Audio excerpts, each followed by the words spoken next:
as he sent Gomiller past the boundary, but excellent field position here for the second possession of the night for the Flyers of East St. Louis. Yeah, I think if East St. Louis wants to impose the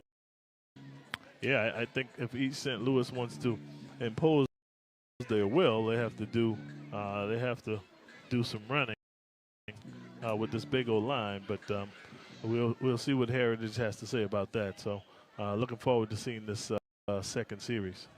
You know, interesting, we talked about the absence of Mason Johnson-Cook, five-star running back who ran for over 1,300 yards, 20 touchdowns last season, committed to Auburn, but also Jonathan Bueno Jr., the Liberty committed to Auburn, but also Jonathan Bueno Jr., the Liberty recruit, running back for American Heritage, unavailable today. So both teams without the starting running back. That depth will be tested early on in the season, Aranda. Yeah, I think last year Heritage got kind of used to using a few backups, and they should be ready to go this year. But look like number 2 for East St. Louis can carry the load for them tonight. Yeah, no question. He is the number 1 ranked recruit in the state of Illinois. Ronnie Gomiller has committed to Cincinnati. Had 13 rushes for 91 yards, average 7 a carry with 3 touchdowns. That's pretty good. In that one game? win over Mount Carmel. So he did just fine filling in for Johnson Cook. And what did they say Johnson Cook's injury was? Or will he be out? I believe a broken collarbone. Oh, wow. He'll be out for a little bit. Yeah. Yeah. But thank goodness he's already committed, so he's good to go. Shanklin gives to Baker, splitting the defense and powering his way to the 37-yard line. A quick step from LaRon Baker Jr. Yeah, 3-star athlete with over 25 offers already. Wow, pretty good. I mean, his average is looking good. One carry, 12 yards. So right. we have to definitely tighten up on the jet sweep. 1st and 10 from the 38 for the Flyers, who have traveled well. Big Flyer contingency going right up the middle and spun down. Big tackle delivered from Ruben Cesar, the defensive end, 6'4", 215, Arande. That's a pretty good-looking kid right there. He played the run very well. Didn't get fooled by the quarterback in the pitch and stayed inside and tackled the running back. Good job by the kid. So 2nd and 8. Defensive have done a nice job standing the ground thus far, midway through the first quarter. Reese Shanklin surveys the defense. Pressure coming, evades it, fires, and over the intended target. He was looking for Jamarian Flowers, 6'2" receiver. Now Shanklin, obviously mobile, Arande, but he looks like he's got a strong arm as well. No, he looks like he does. But, you know, if you can't set your feet, you can't be that accurate. And so good job by the D-line of the Patriots making him move his feet and not get settled and make a good pass. So, you know, we've seen good things from both teams, offensively and defensively. So you have to put it together. You know, kudos to East St. Louis. Like you said, they have traveled well. They got a good crowd out here. But, you know, sometimes travel takes a little bit out of you. And so I know they're looking to get their sea legs together, and Heritage has to take advantage of that right now when they get the ball back. Yeah, certainly a different climate, although pretty humid in the Midwest right now this season as well, but nothing like they're experiencing here. And we'll keep an eye on that as fatigue sets in later in the game. Right, because even as it gets darker, you know, cramping is still possible. So let's see what the East St. Louis Flyers can do on this 3rd down. So 3rd and long again. Shanklin Got a couple receivers draped to his right. In motion goes Baker. Shanklin steps up, throws, and completed down the far sideline for a first down. Flyers, well-executed play, Aronde. Pretty good. The motion and the reverse motion, little eye candy for the defense, and they lost track of the running back, and he came out the backfield and caught a nice wheel pass from the quarterback. So, like you said, good play by East St. Louis, and let's see if they can punch it in now. Right on target there, wide open. Yeah. No, if he caught it or led him, it might have been a touchdown. Going behind the fumble. tackle, It's a fumble. And the Patriots say they have it. So a big turnover in the red zone created by American Heritage defense. Look at that. Look at that. Going in. We talked about the running back, but like you said, maybe the heat, maybe the travel got to him, and one of the defensive players got to him as well. And so good job by Heritage and good pickup on the fumble. Excellent tackle, and that ball popped out, and that is that man again, Ruben Cesar, the defensive end. Couple of big plays defensively for the Patriots, and an enormous turnover inside the 5-yard line. So the Patriots will take over with Lawrence standing at the goal line.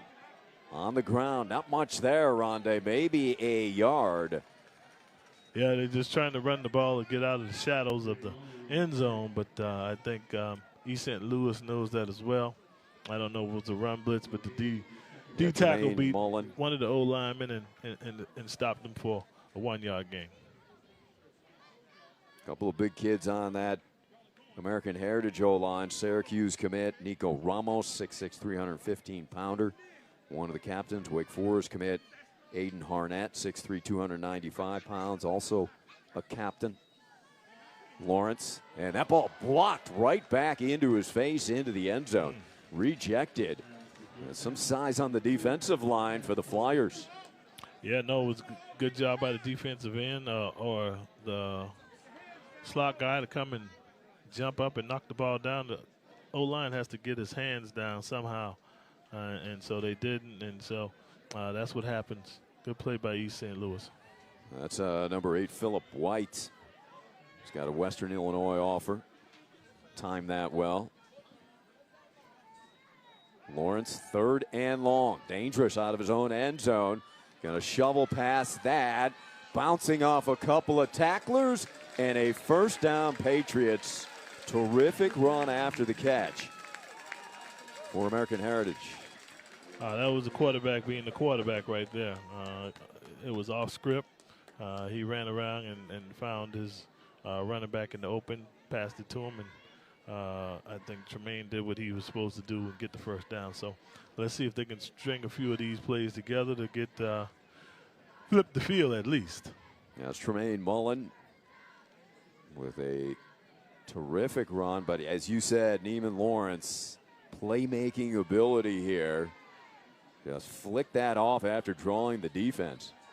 Lawrence back to the air, rolling right, has his man for a pickup of about 5, going to Michael Stringer.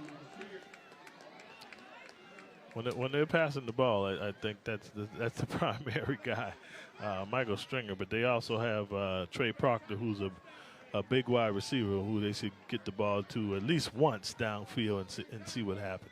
Yeah, he's 6'6", 215. Proctor has committed to Kentucky. Lawrence has trips to his left.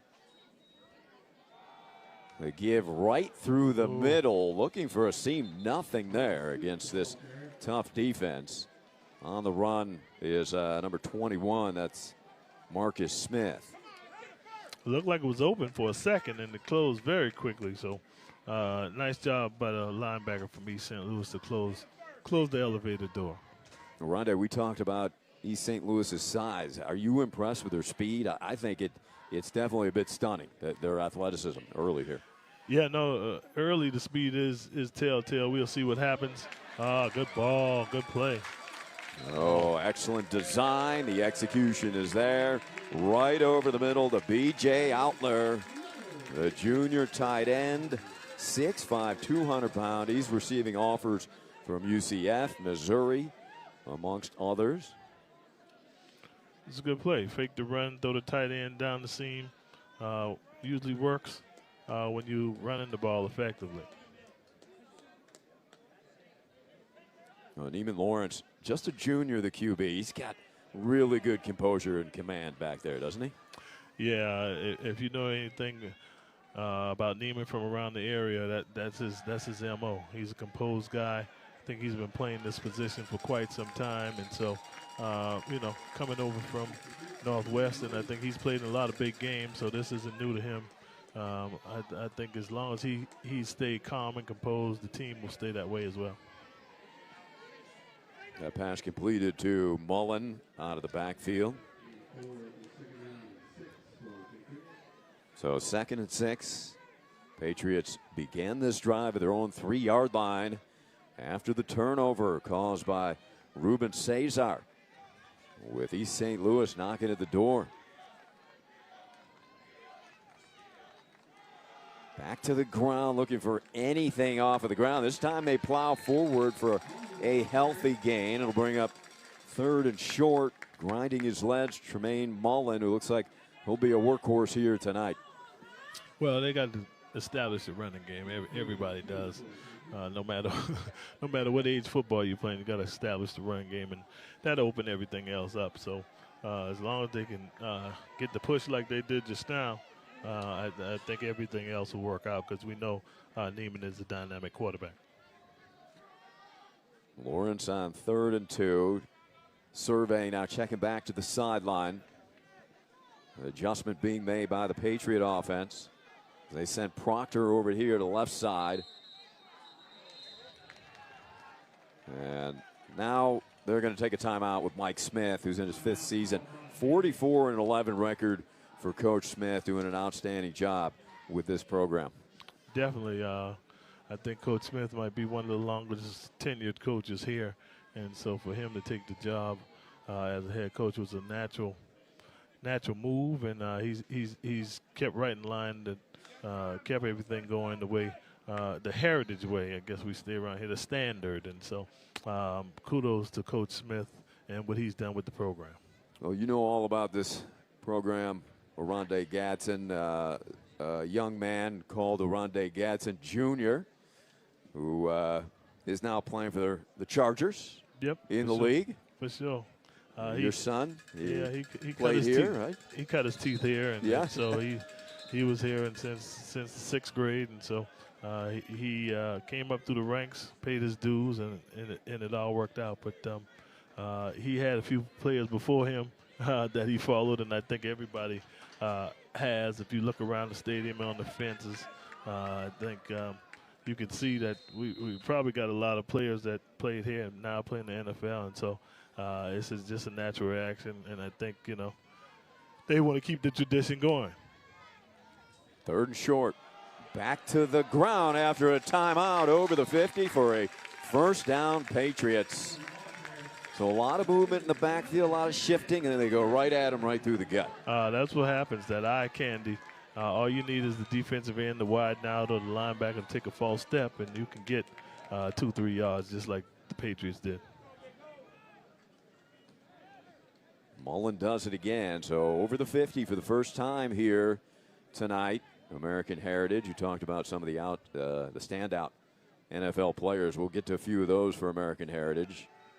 Lawrence steps up, throws. He's got that ability to throw while on the move. Really in awkward positions around it.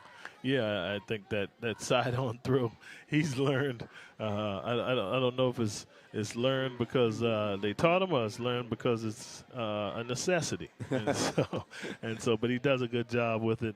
And as long as he gets it out and completes the pass, I think we're all excited about that. Yeah, he makes it look pretty natural, doesn't he? Neiman Lawrence. Motion man is Conway.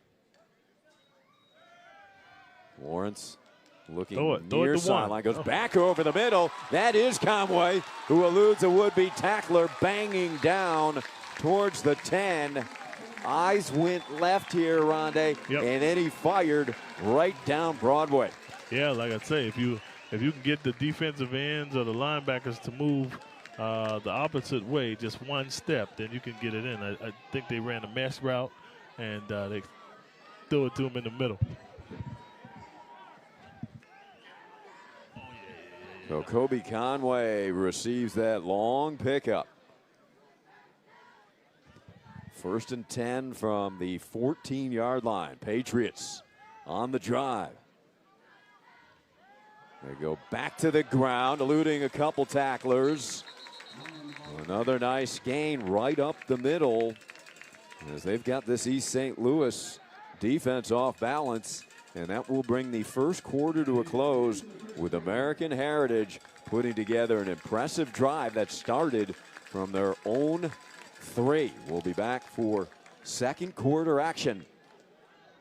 After this is the Broward County National High School Football Showcase.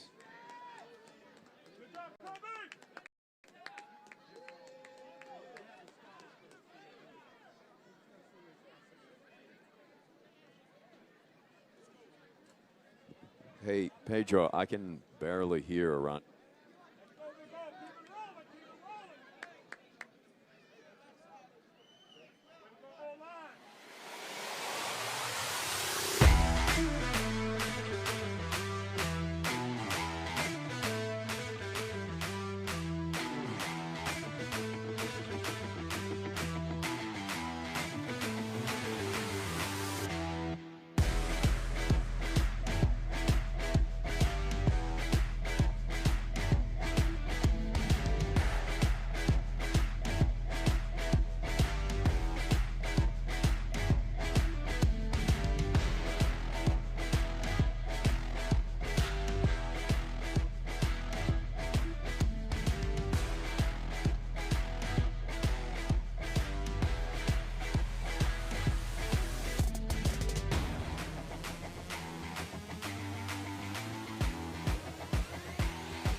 All right, we're back. 2nd down, over the middle and high for the intended target, Michael Strenger.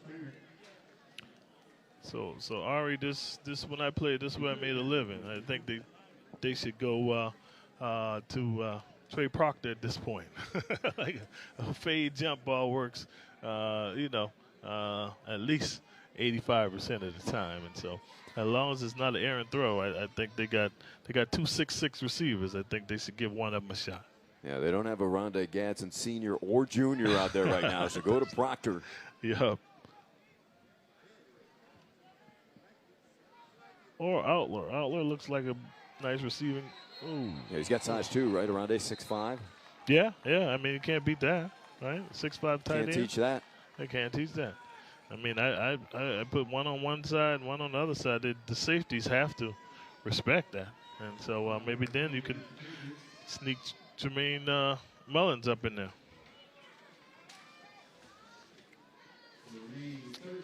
So a penalty, that's going to push him back. It's going to make things more difficult there. 3rd and 9, Rondé. They can get a first down right outside the 3. So 3rd down, like I said, I think it's a passing down. You know, always watch for Neiman going off script. You know what I mean? Because he's a mobile quarterback. So maybe the defense gives him a little opening, and he takes advantage of it and runs it in. So Neiman Lawrence looking outside, now rolling right, has to get rid of it, and almost a one-handed grab while trying to stay in bounds here in the end zone. Unable to haul it in. Good effort But the kicking team will come out to attempt a field goal. Yeah, good defense by East St. Louis. They strung it out. Everybody stayed in their zone, and once the quarterback started to move, it kind of shrinks the field. So he didn't have many options, and so good defense by East St. Louis. And so let's see if the Patriots can get 3 out of the drive. Jonathan Matai, senior kicker from 27. Looking for the first points of this game. High snap. They barely get it down, and it's no good. It hit the crossbar. Oh, man. Matai couldn't get much into that, Aronde, because that snap was high. It was a quality effort from Marquand Manuel to even get that ball down. Yeah, no, I think he did a good job of catching the errant snap, but couldn't get enough on it by the kicker, and crossbar blocked it. Right, look at that. Strange spin, and he still nearly hit it. Still almost. Almost is only good in horseshoes, Ari. Only good in horseshoes. You're talking about what a feeding ground this is. American Heritage for NFL players. Sony Michel, Brian Burns, Patrick Surtain II, Tyson Campbell, James Williams. Khalil Herbert. Yeah, there's another one, Aronde Gadsden II. Yeah, there you go. Daryl Porter Jr. Yeah, Marvin Jones, Isaiah McKenzie. Got a list of them, and I think these guys here, when you come to American Heritage and you see the wall and you see the field and all the names on the field, you don't want to let that down. So you kind of, get your game in gear and try to live up to the hype. Daryl Porter Jr.'s dad coached here as a defensive coordinator. Still is. Senior. Still is, yeah. Still That's is. Right. I think with him and Mike Smith, they're probably the longest, and Travis Spiver, they're the longest tenured coaches here, and they put together a good run, and so excited to still have them out there calling plays. Actually, Coach Porter and I was roommates for the Pittsburgh Steelers for a little bit. Okay. I'm sure you've got some stories about that. Maybe not for on-air purposes, but. Yep.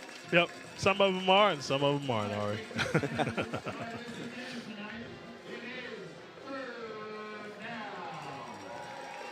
Yeah, we need to get a little action from the crowd. It's 3rd down. We should get some noise out here. And so, look, the defenses, both defenses have been doing a good job keeping points off the board. So, seems like at this point, Ari, the first one scores can win. All right, 3rd and long. Patriots, they hold here. They will get excellent field position, you would think. Shanklin over the middle, through behind, and it nearly fell into the arms of Jamari Ware. He was not the intended target. He had a couple of open receivers there. Kind of threw it between them. Yeah, and he had clean pocket. Look at that. No pressure, no rush, just a bad throw.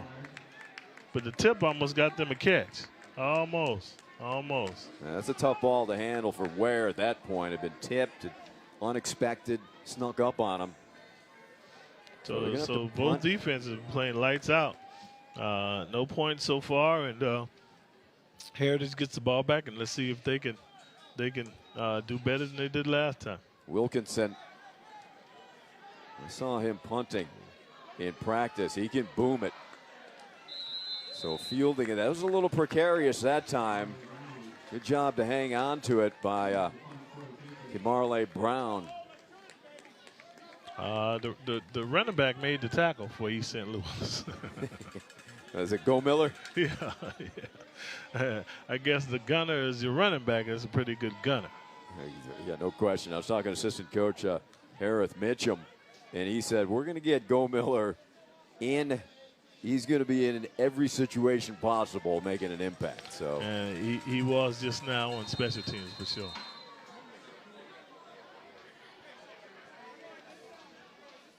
Neiman Lawrence looks near side. Now we'll throw on the move. Wide open receiver. He has his man at the 30 and inside the 20. He's got your man, Aronde, Michael Stringer. Michael Stringer's a football player. He found an open area. I always tell my son, go where they're not. And Michael Stringer did that just now, made a good catch. I think if he had a little bit more pizzazz, he could have scored on that. But good pickup. Heritage is in good field position. And let's see what the outcome of this drive is. That's a solid advice, Dad. Just tell your son, go where they're not. You won't get hit. You'll make the catch. Hey, look, just go where they're not. And so Michael Stringer did that. Caught the ball with his hands. Did a good job. Just get upfield. Lawrence, picked it up on a short hop. Good hands by Lawrence. Rolling right and actually completes that pass. Oh, no, Throws what a happened? Dart. Was his feet out of bounds?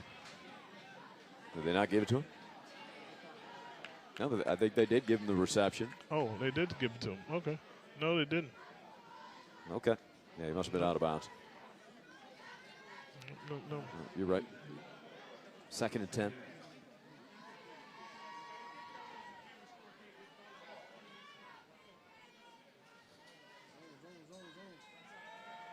Oh, got it. Rolls right, goes back to the left and overshoots it. Tried to hit Mullen out of the backfield.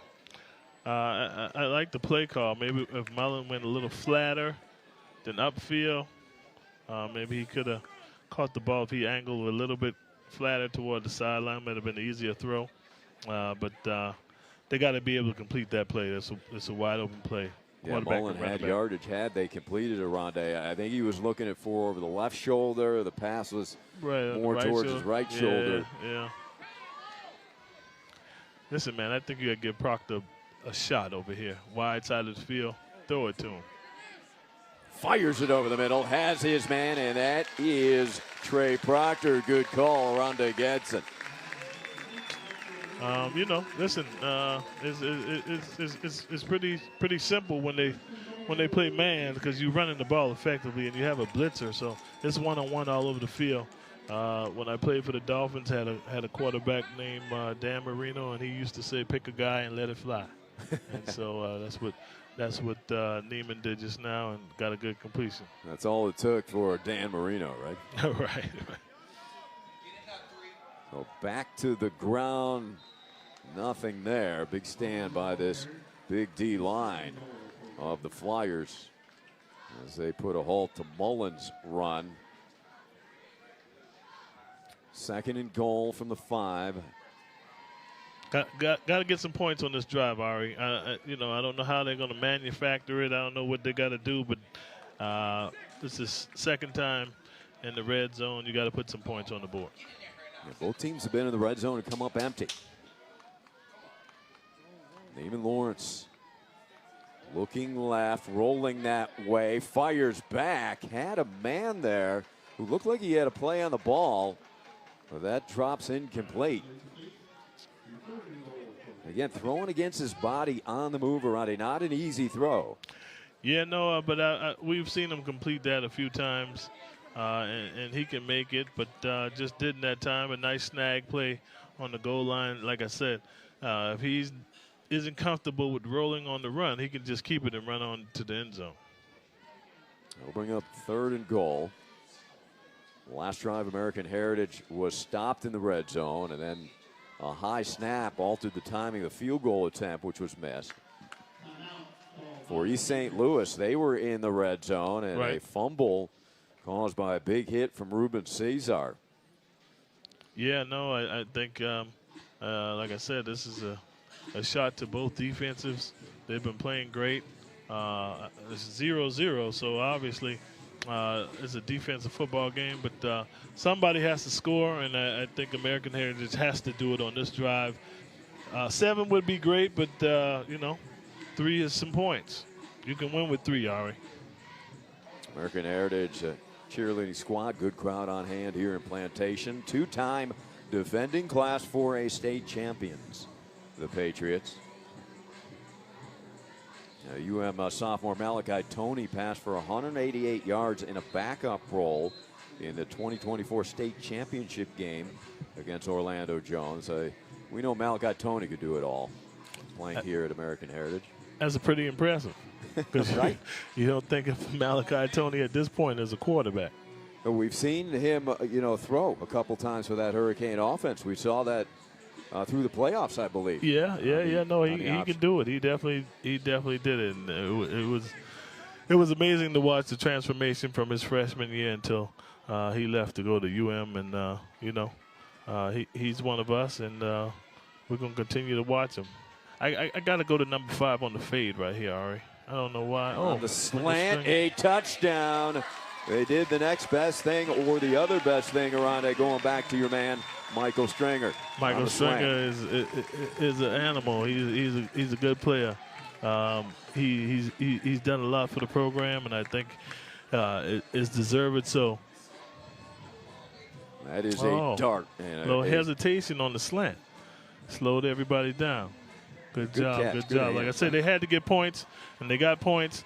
And so let's see how East St. Louis responds.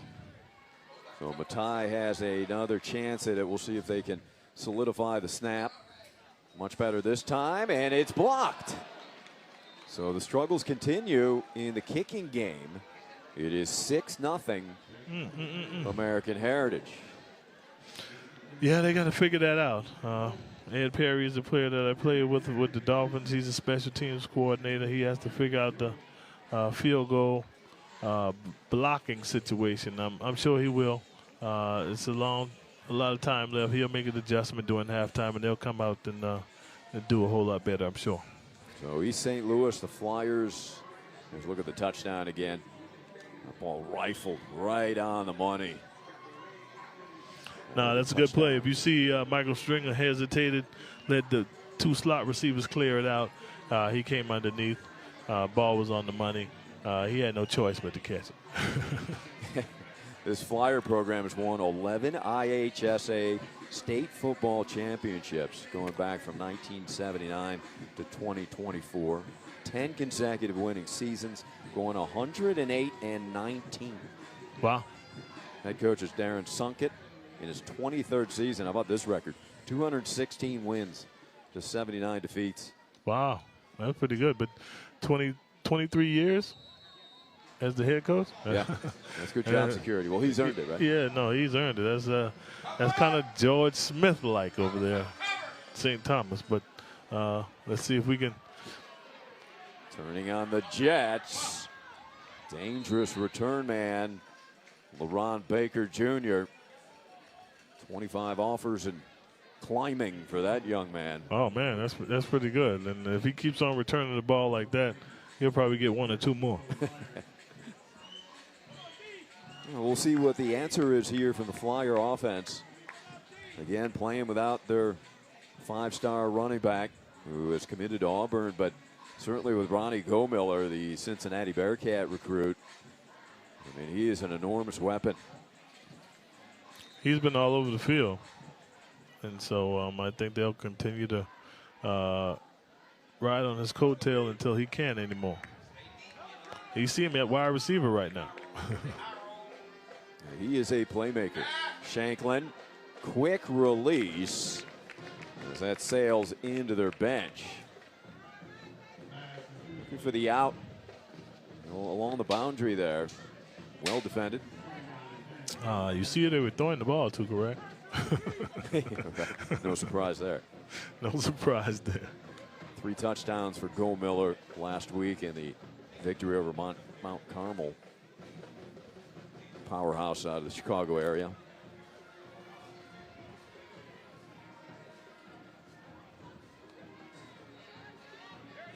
Shanklin on the slant. Nice pass, nice catch, first down, Flyers. There goes that guy again.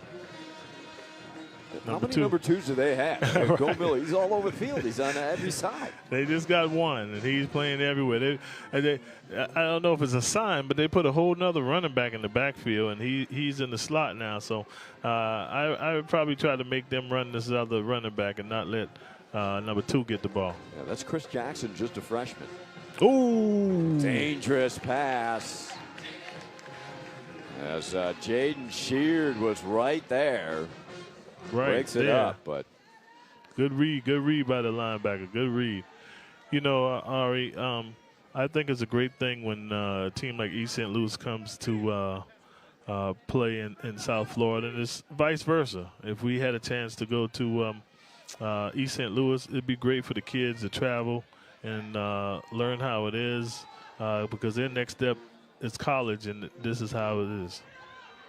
Well, they go back to the ground. Big hit delivered after what looked like a gap to run through. That closed in a hurry. Around the ball carrier, the freshman, Chris Jackson. Jaden did a good job. Jaden is on fire right now. 2 plays in a row. He stopped the East St. Louis Flyer offense. That's Jaden Sheard. Let's go. Y'all got to get up and let's go, Patriots. Y'all sit down. 3rd and 7. Shanklin. Look at this elusive move. Evades a couple defenders and then up and knocking him out of bounds. Excellent pursuit. Now that's your man again, Jaden Sheard. Now listen, he's been all over the field. I think when you got a fast linebacker like that, I think you just let him roam. I think he's playing like a rover position, so he's everywhere. And so good play by the defense, and let's see if East St. Louis can execute this punt and see what Heritage does on the flip side. Yeah, we got to credit Kimarley Brown. That was the senior DB coming up in pursuit, making a big play. Oh, he fumbled it, and they are going to turn it over. The bobble on the punt attempt from East St. Louis from Wilkinson. And you understood what I said. I said, see, let's see if East St. Louis can execute this punt. It's very difficult on the road in an unfriendly environment to pull off these special teams plays. We had a punt blocked, and then we had a field goal blocked, extra point tipped, and so it's tough. And so you know, the ball is a little wet, a little humidity out here. East St. Louis may not be privy to those situations, and so execution is paramount. They didn't execute on the play. Heritage got in there and got the ball. Yeah, you sensed something coming, Aronde. You called it. It's early in the season too, so special teams are one of those things that can lag. It takes time, right, to build that chemistry. But because you know some of your special teams players are playing offense or defense. They could be tired from a long drive offense. Now they have to jump on and play special teams. You don't get as much vigor, you know, as they do playing regular linebacker. And so some things happen. I didn't know the center, you know, he's been snapping the ball. Now he has to long snap. It's a lot that goes on, and that execution has to be on point because games are won and lost in special teams. Well, American Heritage, who was roughed up a bit in the opener against a very physical West Boca team. An opportunity here, eluding the rush. Great catch, extending and getting to the perimeter all the way down inside the 5, and that is Trey Proctor. Listen, you can't miss Trey Proctor, 6'6", running across the middle of the field, and so definitely good job by Neiman. But I think what happens is the movement by Neiman draws the defense. He takes a few steps like he's about to run, linebackers come up, and he throws right over their heads. He's got such good pocket presence, doesn't he? He knows when to slip ahead, step up, move laterally. He just senses that pressure and rush. Right, I think that's a natural gift. I don't think you can teach that, Ari, so he has it. They go back to the ground, through a hole, spinning into the end zone. Touchdown. Patriots, Tremaine Mullen. Yeah, listen. When you get in the red zone, you got to score. You got to score points, and that's what I think American Heritage has figured out. And now we have to see the real mettle of these East St. Louis Flyers because they're a long way from home, and this could get out of hand pretty quickly. They go for 2 here? Looks like they're going to, Aronde. Yeah, I guess they feel like they're on a roll, and so I think the coach Mike Smith saw something. He wants to try to get those 2 points back that he missed, and so let's see what happens. So 12-0. Empty backfield for Lawrence. Lawrence rolling. That pass too high for the darting receiver in the back of the end zone. I think if he puts that pass on him, they've got the 2 there. Yeah, you know, we've given Neiman kudos on being able to move, and be mobile, and throw the ball, and sometimes it's an errant pass just because of that. And so you have to live with those every once in a while. But good drive by Heritage. I think, you know, like I say, special teams can win and lose you the game. And I think we have to see how East St. Louis responds. Like I said, being away from home in a hostile environment is tough, and it could get out of hand. That was Jeffrey O'Neal, the intended target, who was wide open in the back of the end zone. Sophomore Oronde. He's a kid to watch. He's got offers from LSU, Georgia, Florida. Had 4 receptions in the opening game of the season for the Patriots.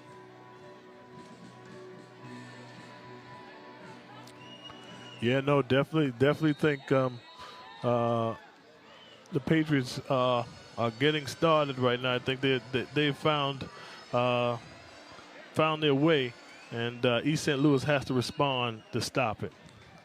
A deep kick. That's got to feel good for American Heritage kicker Matei.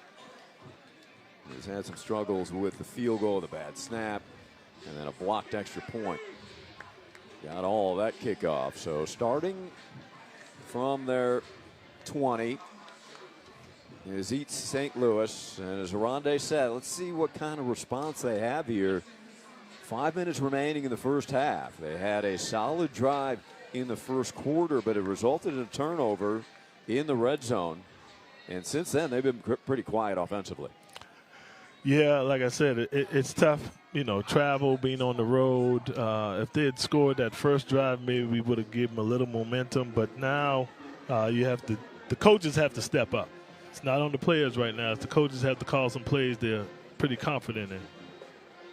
They'll go to the ground, go back to their go-to back, who breaks a tackle, has the edge, and gallops all the way out to midfield, Ronnie Go-Miller.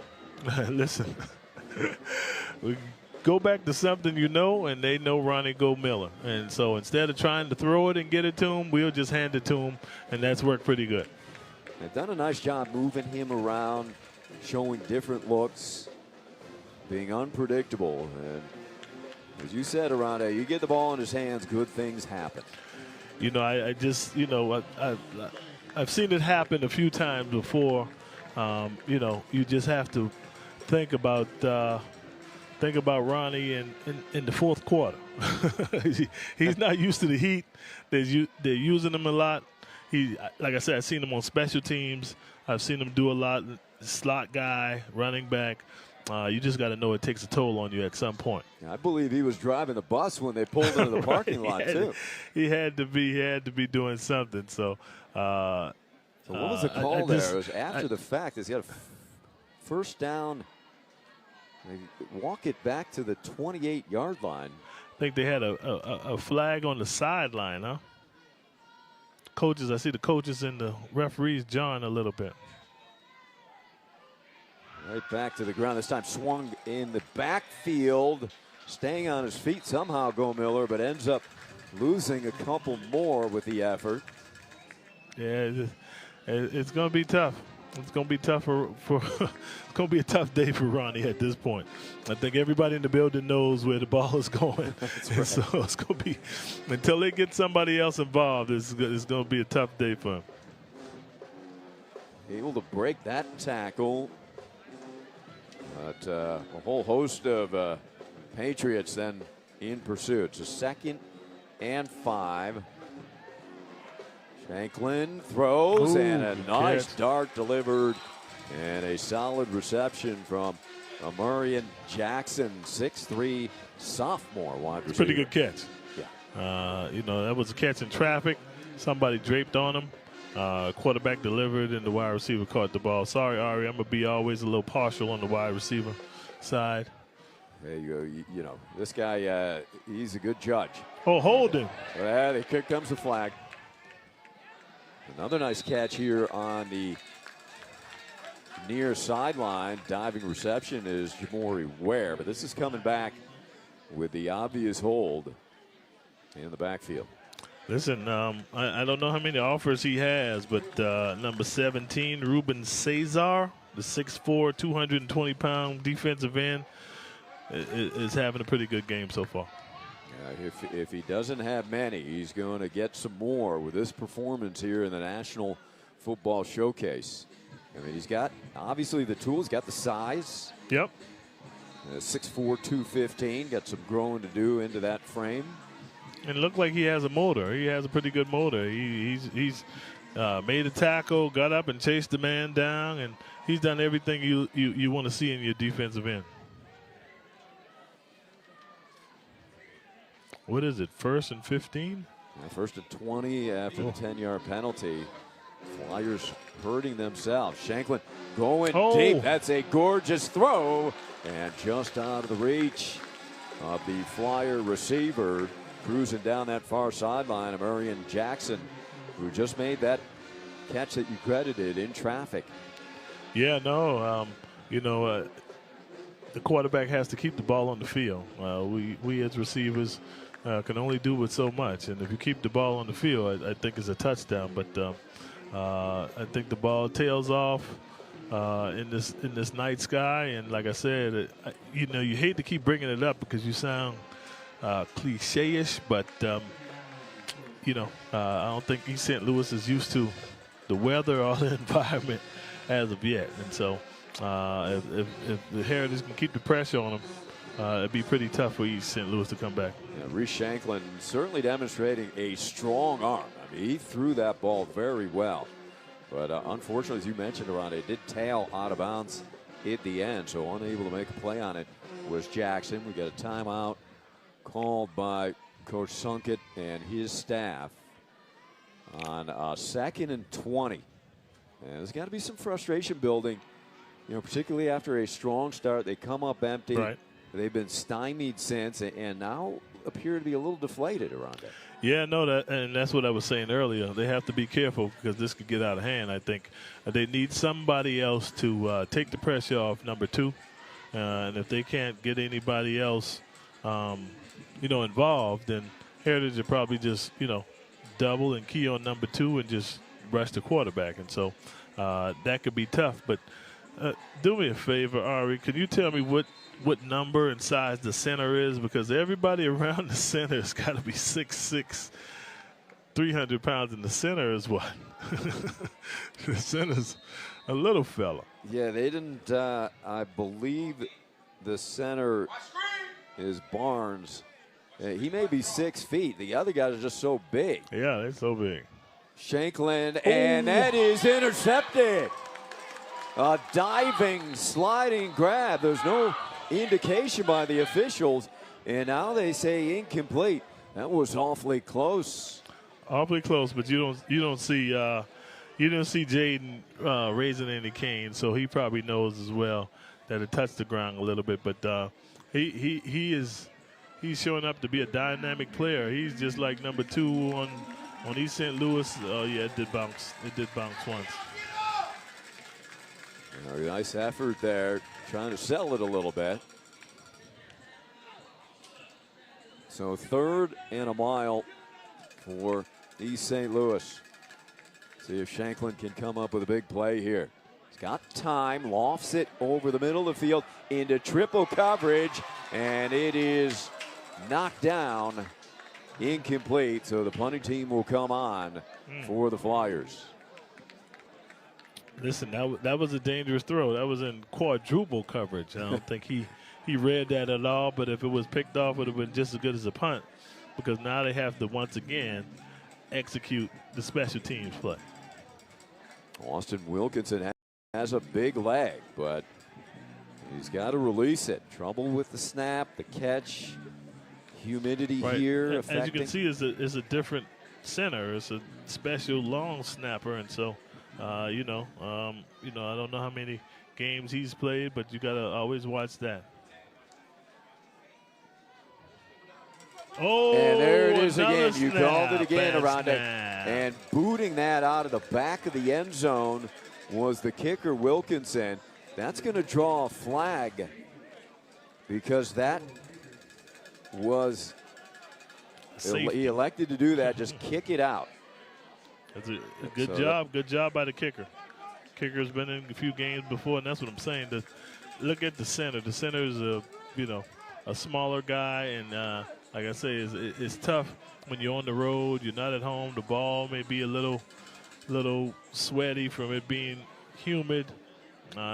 It's tough, and as you said, it's up to the coaches right now. I see all these guys over there with the orange shirt on. It's their job to keep the morale up, and you can't let the body language of your players on East St. Louis start to go down, because their play will soon follow.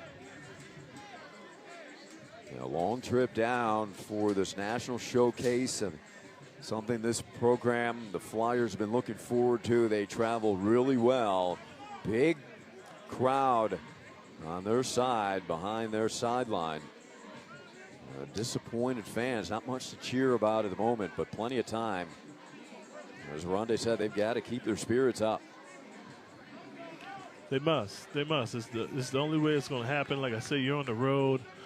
They got a lot of fans here. Pretty good. Like you said, they travel real well, but there's no excitement over there. Somebody has to jump around, and they need to play. They need to play. It probably won't be in this half, but still got some time left. But they have to go in that house and regroup and come back with better body language. That's for sure. So Coach Smith, he's asking for an explanation here on the ruling. The flag came in. It looks like it'll be the safety.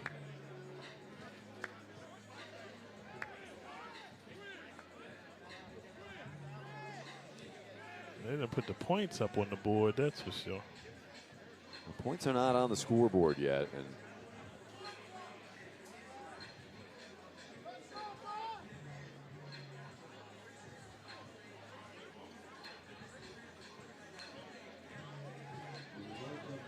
well, this time Austin Wilkinson will be able to punt without having to receive a snap. Right. So Right. he's got the ball in his hands. It'll be a little Right. easier. So that's going to be pretty good.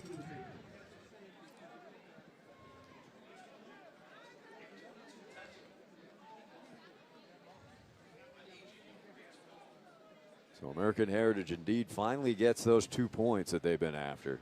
Ah, there you go. My dad always said there's more than one way to skin a cat. So we didn't get it on the extra point or the 2-point conversion, but we got it on the safety. That's right. Third option. Third option. C. Plenty of hang time. That is dropped, picked up, and now some running room, spinning out to the 50. Exciting play there for American Heritage. I don't have 22 on my roster. That is Richard St. Julian. Richard St. Julian seems to be a dynamic player, but he has to catch the first time. He has to catch it the first time. And so we'll see what happens when he comes back out. But, the good news is they got the punt off. They kicked it off. But the bad news is American Heritage gets the ball. St. Julian, just a freshman, Aranda. He's brave. He didn't fall on that after bobbling. He picked it up. He wanted to go. And yeah, he was trying to get out of there. I'm going deep right now if it was me, Ari. Lawrence, in and out of the hands, in motion. Jeffrey O'Neal was thinking about turning that corner before he secured the catch. Can't turn the corner without the ball, Ari. You got to catch it first. And so rule number 1 as a wide receiver is catch the ball. 2nd and 10. This is you feel a critical drive for the East St. Louis defense here? Very critical because, you know, the defense has been keeping East St. Louis in the game, and they seem to be ready to go and answer the bell. But if they give up a big score here, it could be a little difficult. 3 minutes to play in the half. Out of the backfield, eluding a tackler, bouncing outside for a first down. Tremaine Mullen having a superb game. Tremaine Mullins seems to have a little something going on in the sideline, but he is a dynamic player. Hopefully he's all right and he can come back in the game. That would be a blow here as you see the replay out of the backfield setting up, finding that open space. Good route by him. Way to go. Let's see what happens on the sideline. So elusive.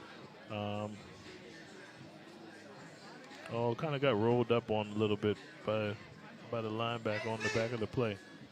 But, you know, listen, American Heritage smells blood in the water, and it's going to try to get the score before the second quarter ends. And East St. Louis has to do something. They may have to take a chance and send a blitz or two to get to Neiman. And some temporary relief, at least, as Mullen walking off with no assistance. That's a good thing. They're already down their starting running back in Jonathan Bueno Jr.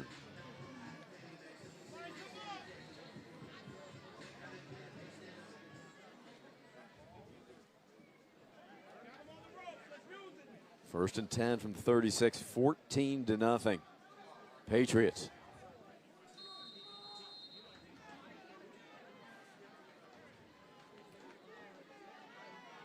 St. Louis has to send him. Lawrence has a wide open receiver. Takes a big hit, loses the ball, and that is recovered by the Flyers. Oh, wow. Oh, wow. Listen, it's tough as a receiver, but I used to always tell my receivers, don't go back inside. If you get the ball, kind of stay outside the numbers, because bad people come when you go back inside. Now, this is the freshman. He's just 5'9". Oh, excuse me. That's 82. That's Ryan Duncan's also just a freshman. Orande's 5'9", 150. So I don't think he's accustomed to being hit that hard. Yeah, that's slight of build right there, but he has to hold on to the ball. So East St. Louis did their job, the defense. They got a turnover, and they held them. So now let's see if the offense can get something going. And a quality start as they pick up a first down, and that passing play to begin this drive. 2:40 remaining in the half.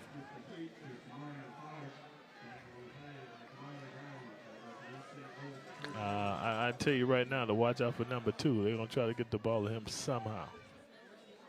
Shanklin under pressure, throws into traffic. Was that caught? I believe it was. By guess who? And taking a shot.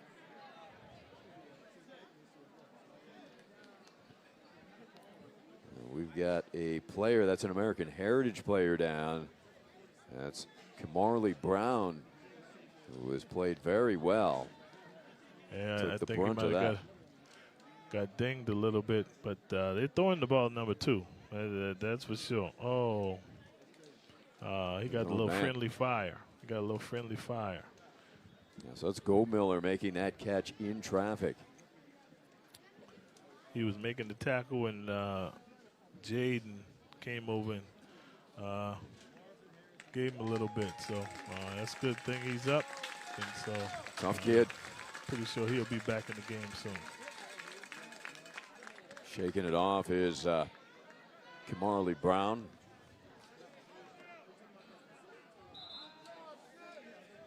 Coming in is Contreras Faison, junior DB.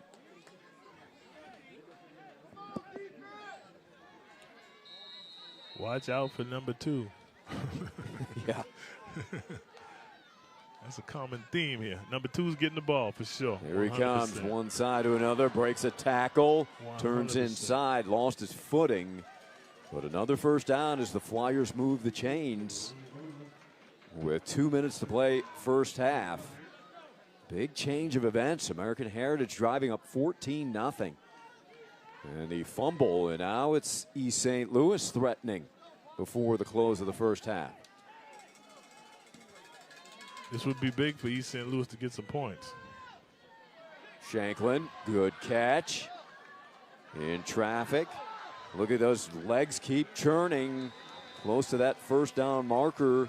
Jamarian Flowers, one of those weapons for the Flyers that can certainly take some pressure off of Go Miller. There you go. Good job by the receiver. Kept his legs turning, got some yards after the catch. And like you said, they gave Go Miller a break. Shanklin. Over the middle, it was tipped by the up man, Baker. I don't think that was intended for him. Had he let it gone through, it might have been completed. Yeah, no, those double slants are kind of tricky. They bring a lot of people to the ball.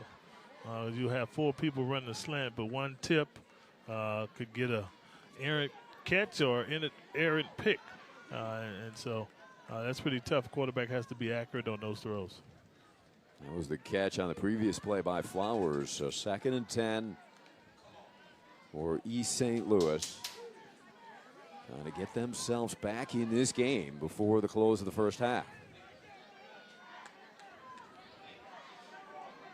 A lot of commotion at the gate, and I think that's a Malachi Tony sighting. Open receiver, and a flag comes in late. That could be a face mask along the far sideline. Shanklin right on target to Murray and Jackson.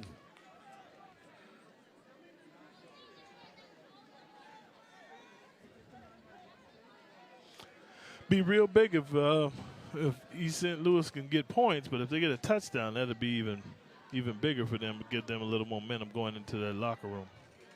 Yeah, there's the face mask around it. Definitely a face mask, without a doubt.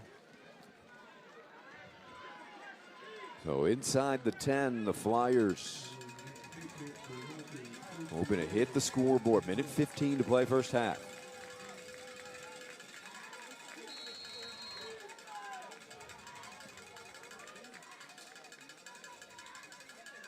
Back to the ground. Go Miller wrapped up from behind. It's a good play. Another play by number 17, Ruben Cesar, and so he's having a great game. Obviously, they're gonna get the ball at number 2 any way they can, and so Heritage was on point with that. And like I said, East St. Louis is gonna have to come up with something else to get in this end zone. A chant of defense here at American Heritage. 2nd down and goal. Shanklin steps up and now is sacked. There you go.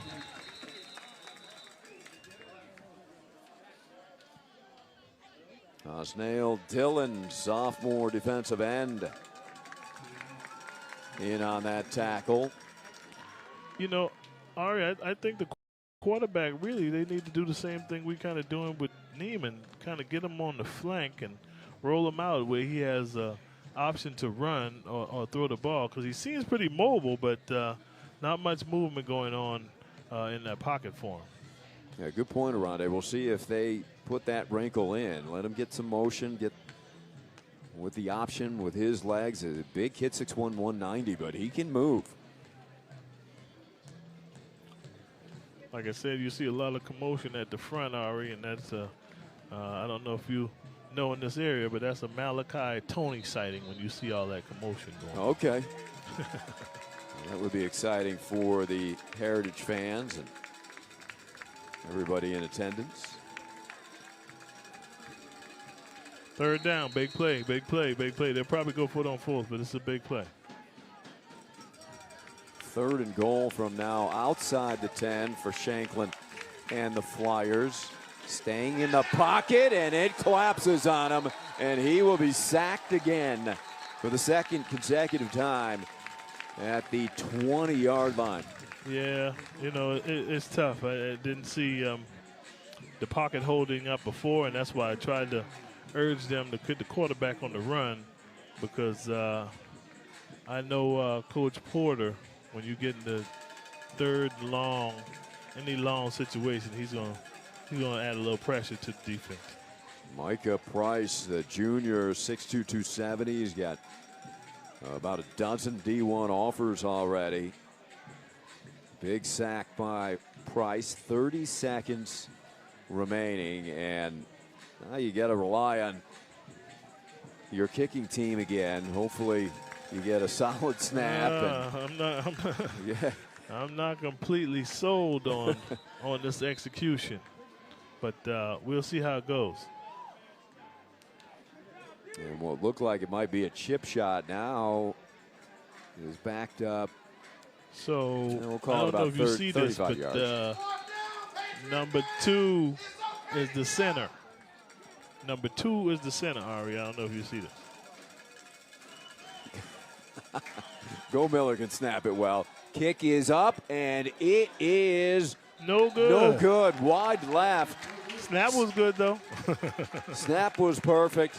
They put Go Miller over there to snap. He may have to kick, too. Hey, man, listen. If Go Miller knows anything about football, he's becoming, at this point, East St. Louis's Malachi Tony. Well, the Hurricanes may be taking off, but unfortunately he's already committed to Cincinnati.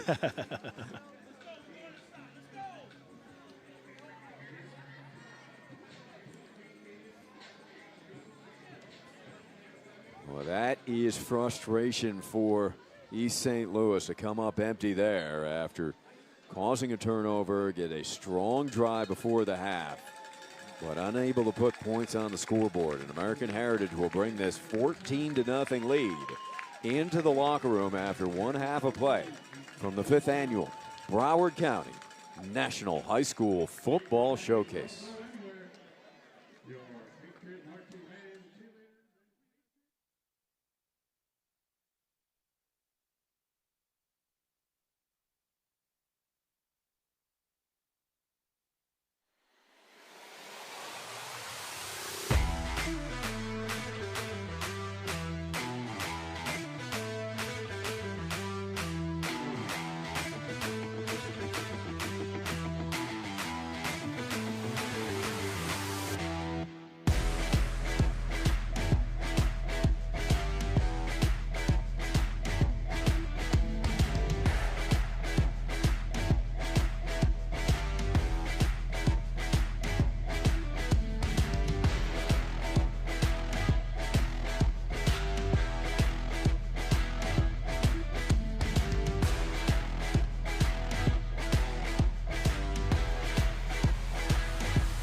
Wrapping up in college, I really wanted to do the GA route, stay in college. I always wanted to coach college football. I knew I wanted to coach football when I was a freshman in high school.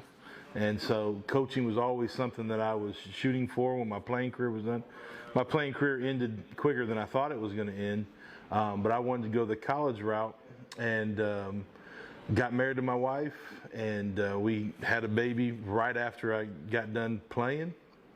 And when I got hurt and the NFL wasn't going to be a thing, my old high school coach called me about a job. I came down here, and I came to a jamboree at Mandarin High School.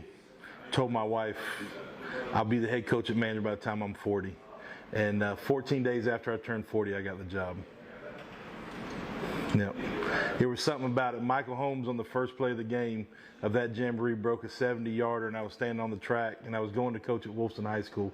And I didn't want to coach high school because I'd watched high school in some other states, and it was so slow. And when you're coming from the college game, you're like, it's like watching grass grow. And then coming back home to Florida, you're like, well, we do it a little different down here. We're just a little bit faster than everybody else. And I was like, okay, where 4.3s are not a big thing everywhere else, we got a few of them. And so that was really it. I think every coach would say that this team is special and that. And I agree with that. What makes us unique? I think we're unique. Like so many others, I think we have a good collection of different people and different minds and different ideas and different personalities, and we're able to come together and hopefully win a lot of football games. That's a tough question out the gate, man. I don't know what makes us unique. I know what makes us us, and what us is a common goal to see Mandarin be as good as it possibly can be. I would hope the identity of the program is a well-coached, well-disciplined team that plays hard until 000s are on.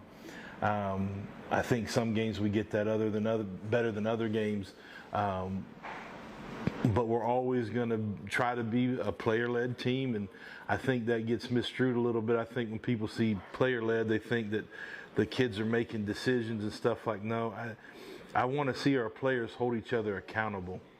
I don't want to be the one that talks about being late. I don't want to be the one that talks about turning in your stuff the correct way. I want the kids to regulate themselves and have enough respect for each other. We say this a lot: talk to each other, not at each other. And that's what I hope our identity is young men coming up to, one, better our community, better the United States of America, and also make Mandarin the absolute best place in Florida to play football.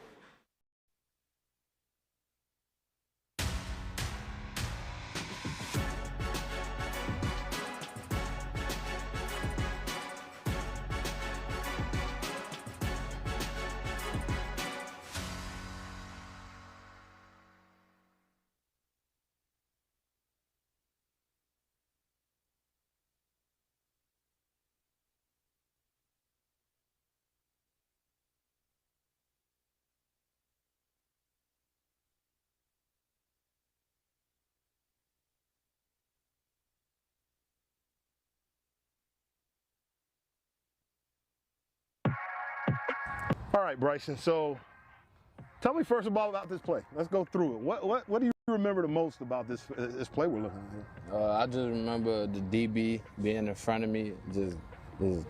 He was off, so I had ran up, gave him like a little outside. I had a go ball, so I gave him an outside release.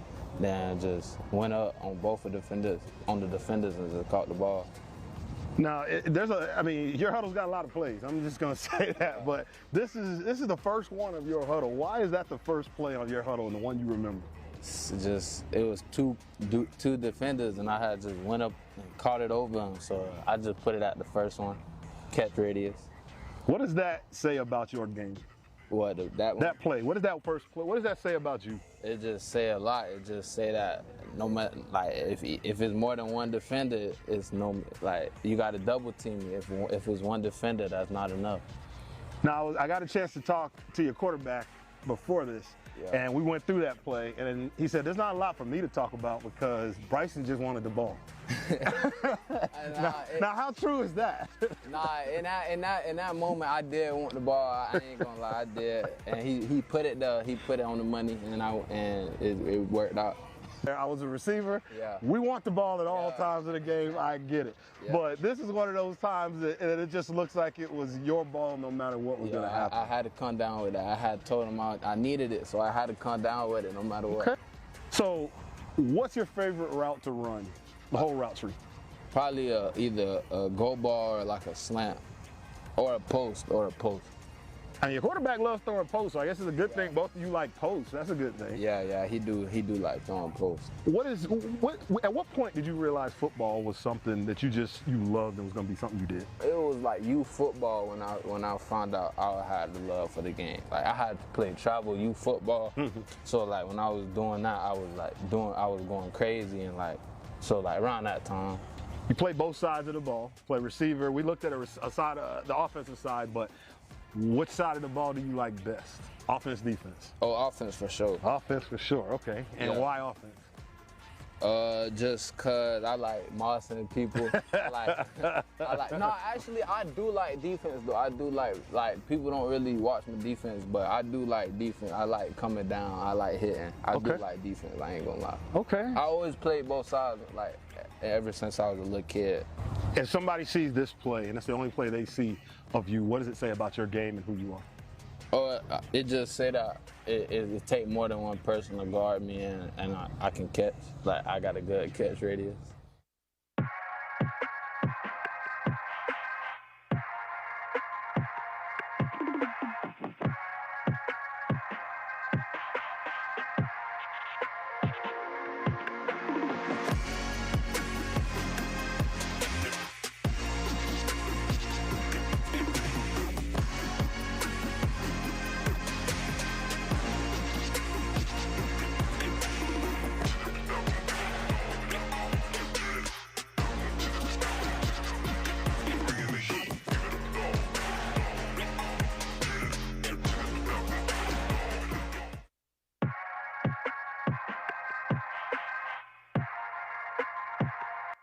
Take me back through that play. You tell me what you remember most about that play.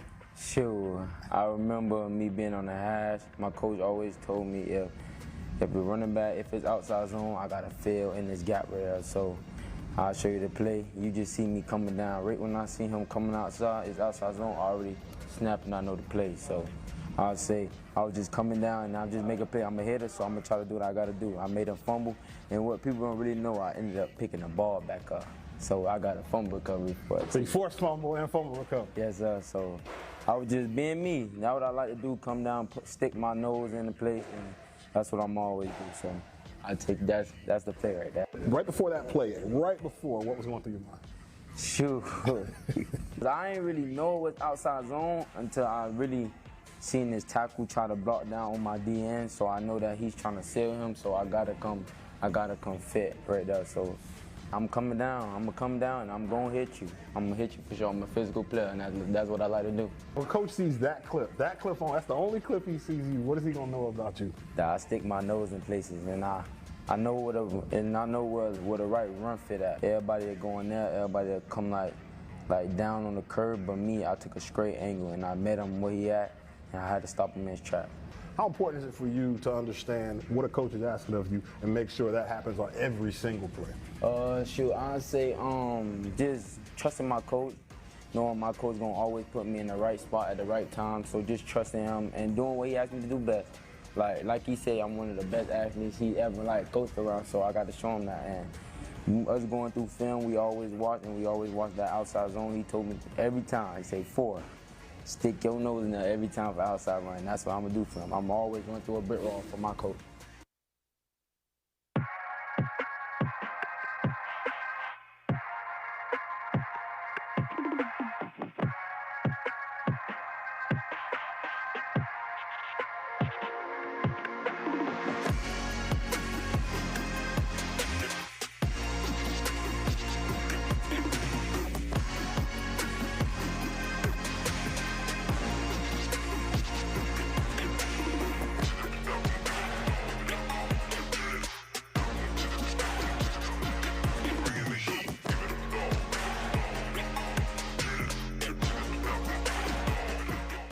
success in football has never been because of X's and O's.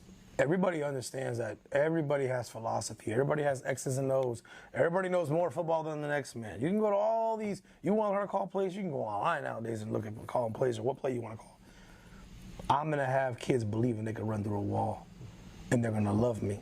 I'm gonna make sure they know that I love them, they love me. I'm not the nicest person all the time, but they know that there's love behind that, the yelling. There's not, you got them guys that just beat people down.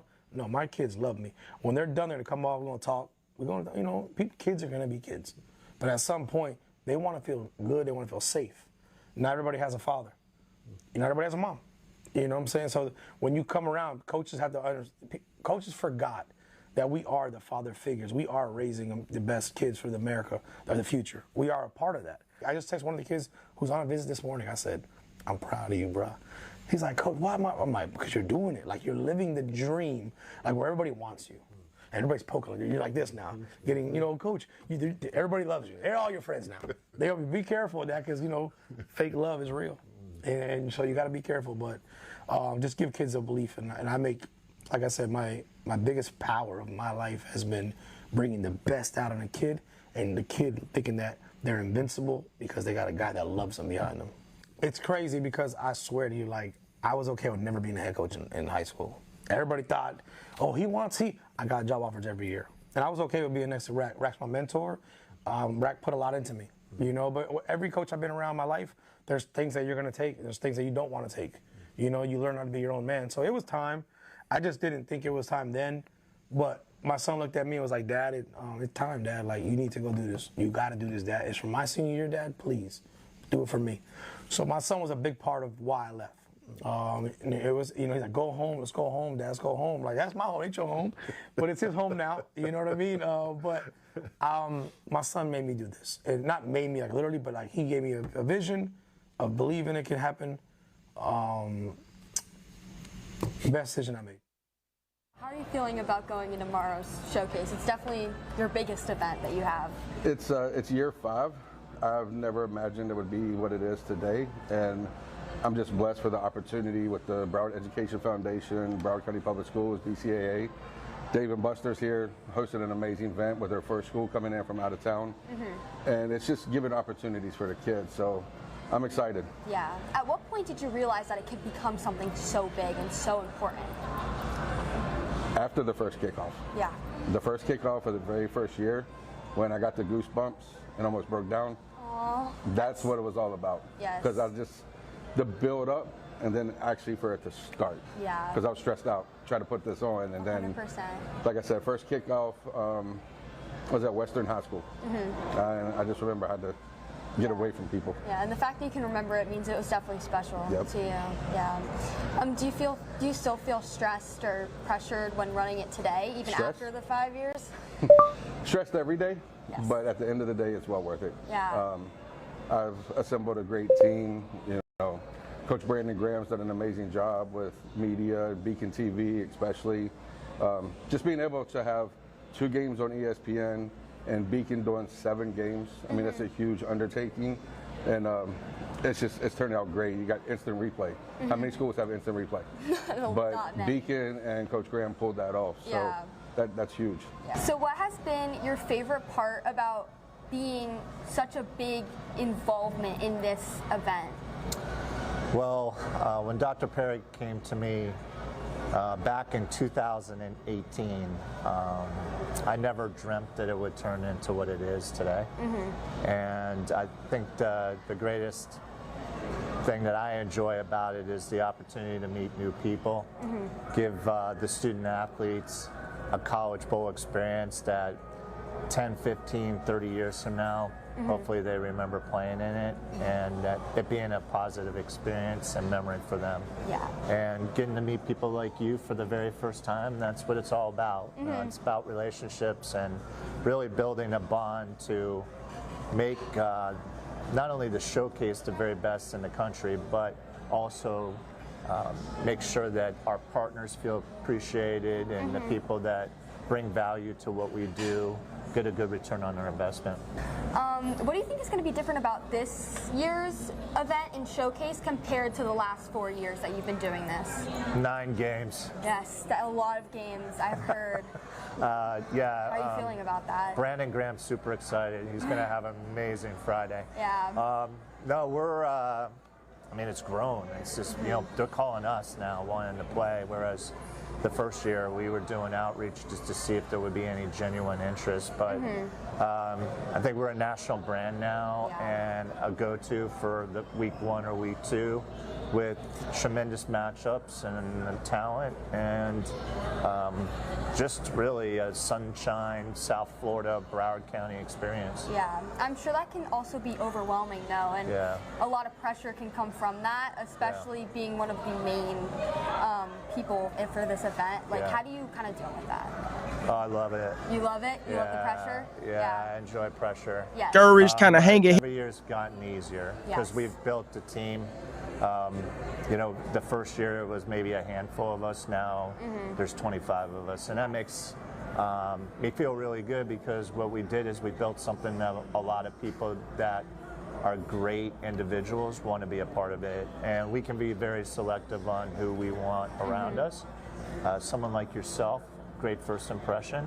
You know, we want to build on that and make sure that you get an opportunity to learn and grow and be a part of this as well. So it's that kind of approach, that's that kind of mentality and attitude. You know, just you know, build on it, and then someday when it's time for me to step aside, that it will continue going through the younger generation.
And we are back here at Broward County National High School Football Showcase, the 5th annual, that is.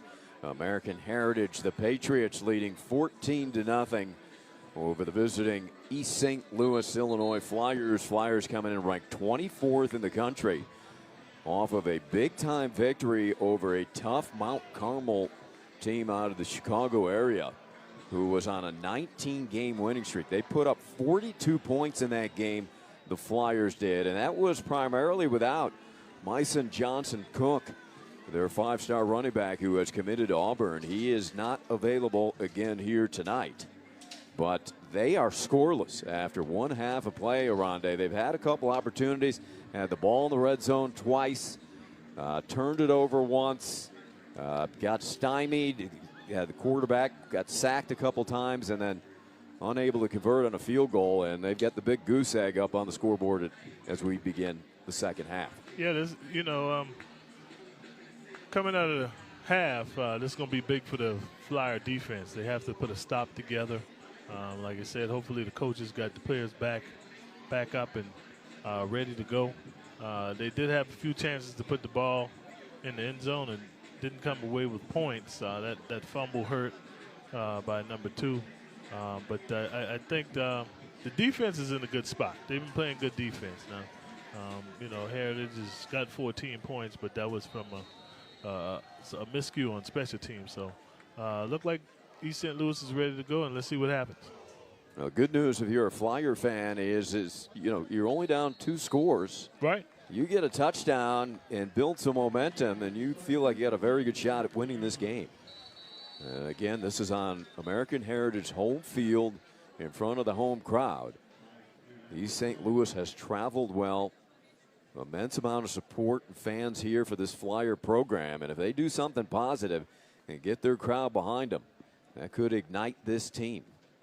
A flag on the opening kickoff in the second half.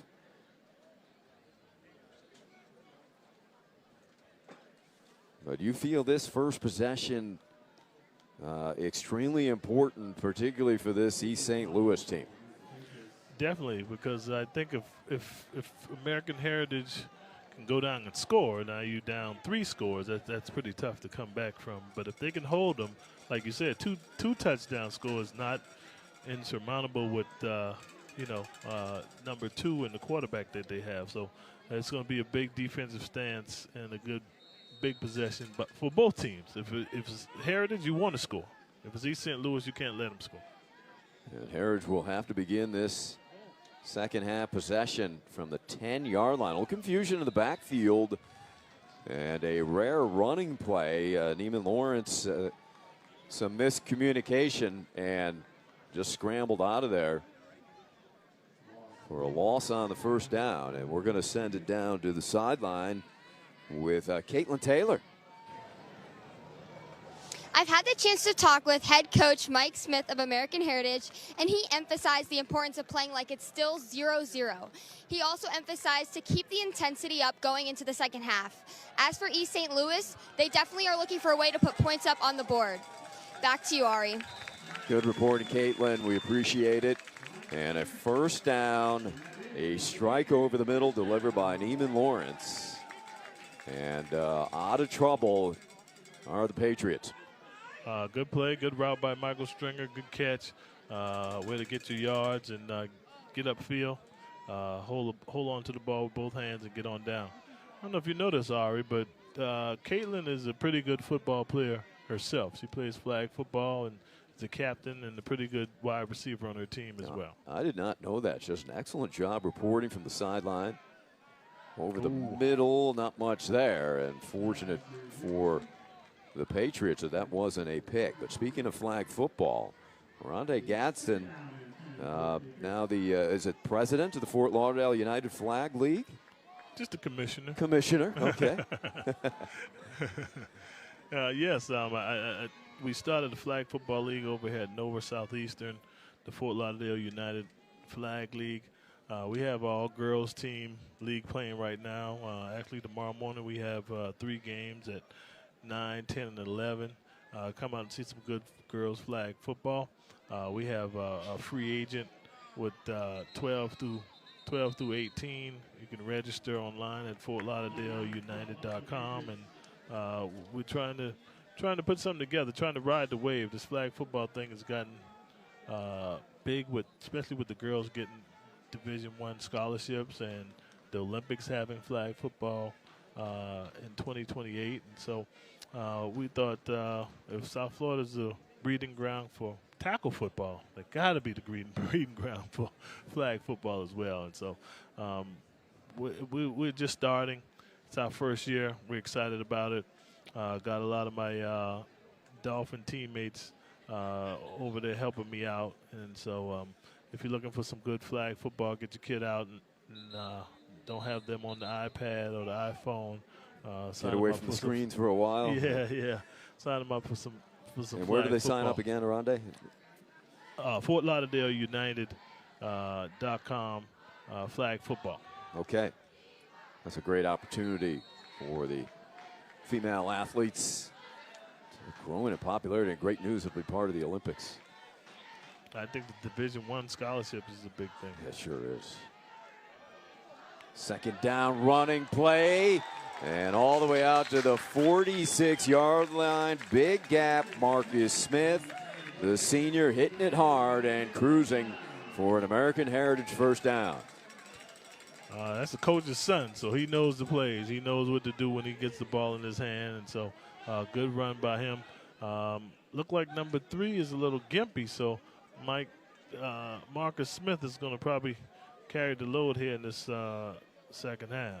Yeah, Tremaine Mullen was shaken up. Tremaine ran for 19 yards on 6 carries in the first half, including a touchdown. They go right back to Smith, who's got some quick feet as he carries over the 50-yard line and into East St. Louis territory. That's a pretty good play on first down. They can get that every time. It's going to be tough on East St. Louis. Like I say, I see a little hands on the hips, Ari. I see a few hands on the hips for the East St. Louis players. It's still a little humid. Yeah, it's not going to get any easier in this humidity. Late August in South Florida. And out in the flat, another first down for the Patriots. It's the big tight end, Robert Outler, a.k.a. B.J. Outler. It was your man Stringer who collected 55 yards receiving in the first half on 3 catches, including a touchdown. But plenty of options for Neiman Lawrence to throw to. I think that's what that was the big deal coming into the season, that American Heritage would have a lot of weapons. And besides Stringer and Proctor, you have a few other guys out there ready to take the mantle and keep it going. But Robert Outler looking pretty good right now. Ooh, dangerous, nearly picked off. Well read there by Philip White. Western Illinois offer on the table for White, and if he would have made that interception, he might have been off for the races for the pick 6. Like I say, those slants are pretty tricky. Either you can get them and score a touchdown, or they can get them and score a touchdown. So the quarterback has to be on point. But the good thing is, Ari, that's why they play DB, because they can't catch. That's right. Spoken like a true wide receiver. Absolutely.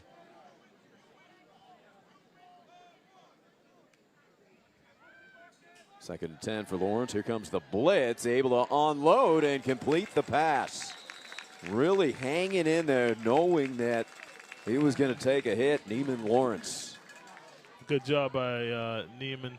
Just hang in there, look down the barrel, and deliver the ball to Michael Stringer. So that low connection is starting to heat up. The defense is on this field for a long time, and like I said, those hands on those hips, and unfortunately, unless they can come up with a stop or a turnover, it's going to be tough on East St. Louis. Is that the one of the things that college recruiters are looking for? You look at a QB like Lawrence, 6'2", 200. Obviously, he's got the arm strength, but the ability to take a hit. I mean, with his build and his physicality, looks like he can take some punishment back there. Yeah, no, he's a well-built kid. And realistically, he's just a junior, right? So he has another whole year to develop if that's what he chooses to do. But obviously, college coaches want to look at his composure. And he's been composed all night, even when it was 0-0. And so I think, like I said, good quarterbacks, their attitude and the way they carry themselves is kind of contagious. And if he's calm, the team will stay calm under duress.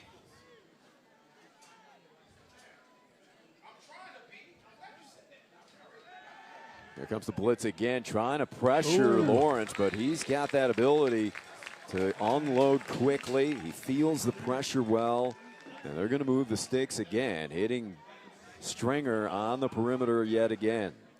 Tell you, that connection is heating up. I think they made an effort in the locker room to say, hey, look, let's get the ball to this guy. And Neiman is throwing the ball on time. Nothing you can do to stop that. He didn't even turn around yet, and the ball was already in the air. Nothing you really can do to stop that. Going to mark him just shy. 3rd and short for Neiman Lawrence.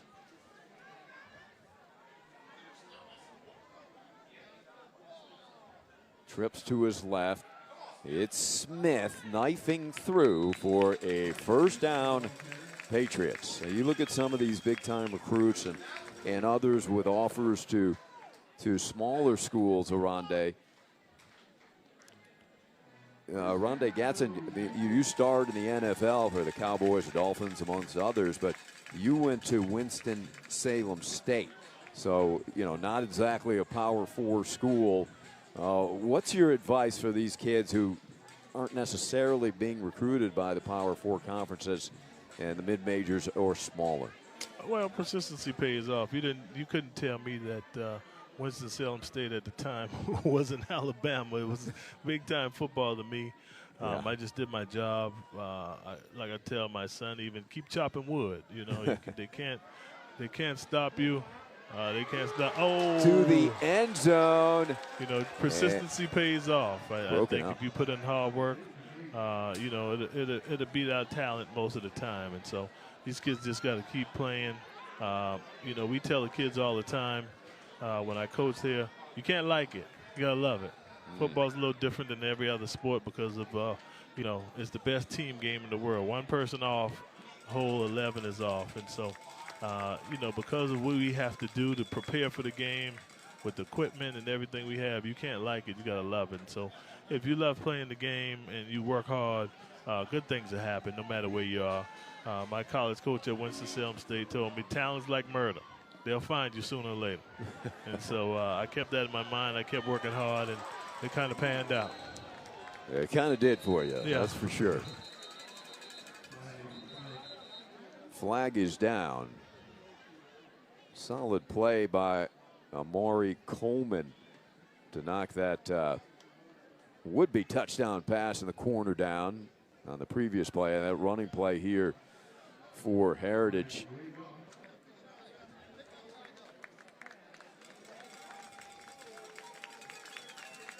Gets him inside the 10.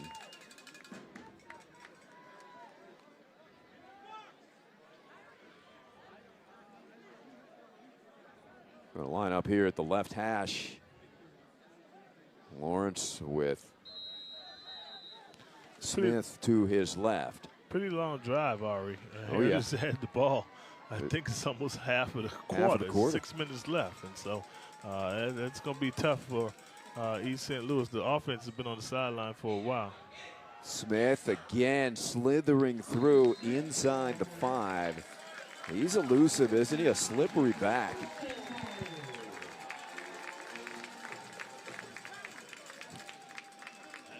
I think Heritage is doing the reverse. The pass has opened up the run. I think they threw the ball to Stringer effectively.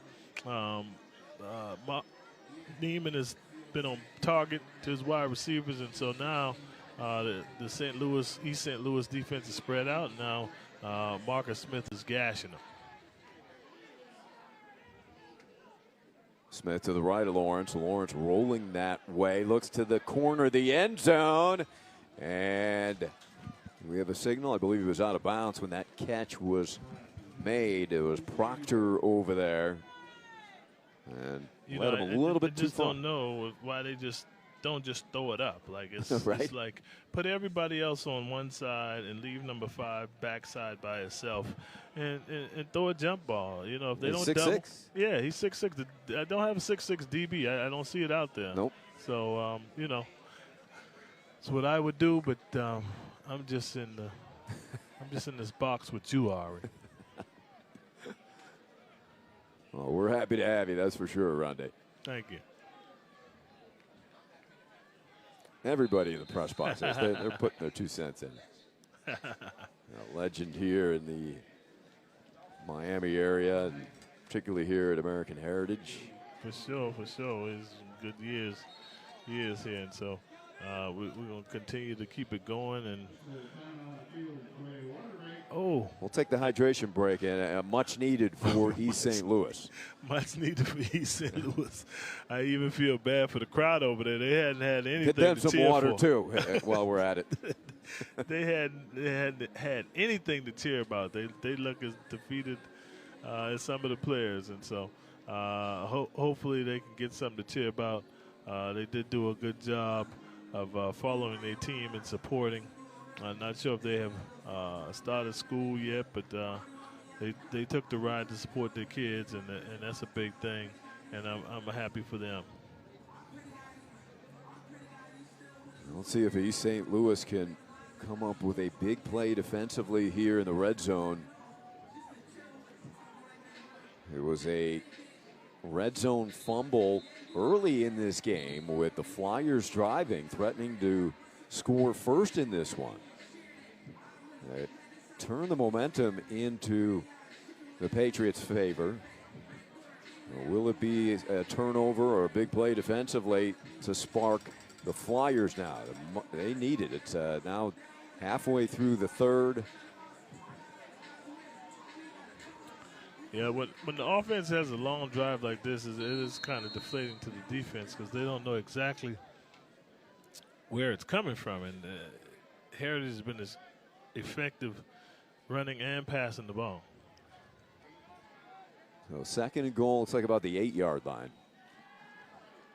Lawrence over the middle and nearly picked off. That was an opportunity for the Flyers to make a big play. I mean, that ball had some heat on it. Like I'm running the crossing route. I'm only 3 yards from the ball. No need to throw it that hard.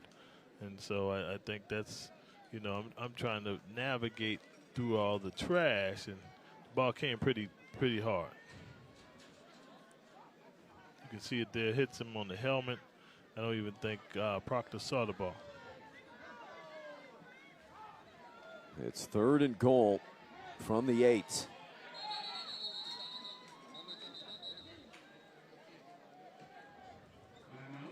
So timeout, Coach Smith. Play's got to get in a little quicker. I think he had like 2 seconds on the play clock, so I had to use a timeout. That's difficult if the game becomes close because now you've already used one timeout in the second half. That hydration break seemed to stall this Patriots surge a little bit, so it did come at the right time for multiple reasons for the Flyers. Got to go with one of your good plays right here on third down, 3rd and 8, getting the end zone. You know, I don't know what Coach Smith's philosophy is. He could just run the ball and line it up for a field goal, or he could try to get in the end zone. Well, if they do have that fade to the 6'6" Proctor in the corner, you would think now would be the time to bring it out. Definitely.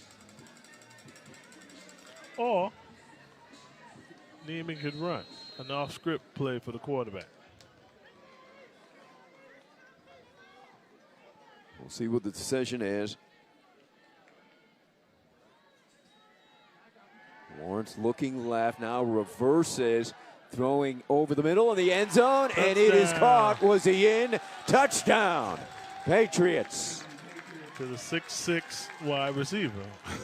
Like, I didn't know why that took so long to get the ball to Proctor. Yeah, throw it up where only he can reach it. Right. Call a goalpost play. We throwing it at the middle of the goalpost. Nobody jumping that high with him. Here's a good look at it, Rondé. Buying time here, Lawrence did a nice job. Jump, nobody jumped beside Proctor. They can't get up that high. No. And so good job by, obviously, Neiman buying them some time and throwing up the ball. And I know Proctor's been looking for that. And so hopefully that keeps him involved, because as a receiver, you don't want to get shut out. You want to get your hands on the ball at some point, and they tried to get him a few balls, didn't work out, and so I know he's excited about that. And so now we have to see how East St. Louis responds. I believe that we have offsides here. American Heritage trying to get this extra point right for the first time tonight. Seems like both teams, when they get back to work on probably Tuesday, they're going to have to work on some special teams. Yeah. So Matei certainly got the leg. They just need to execute the snap, the hold.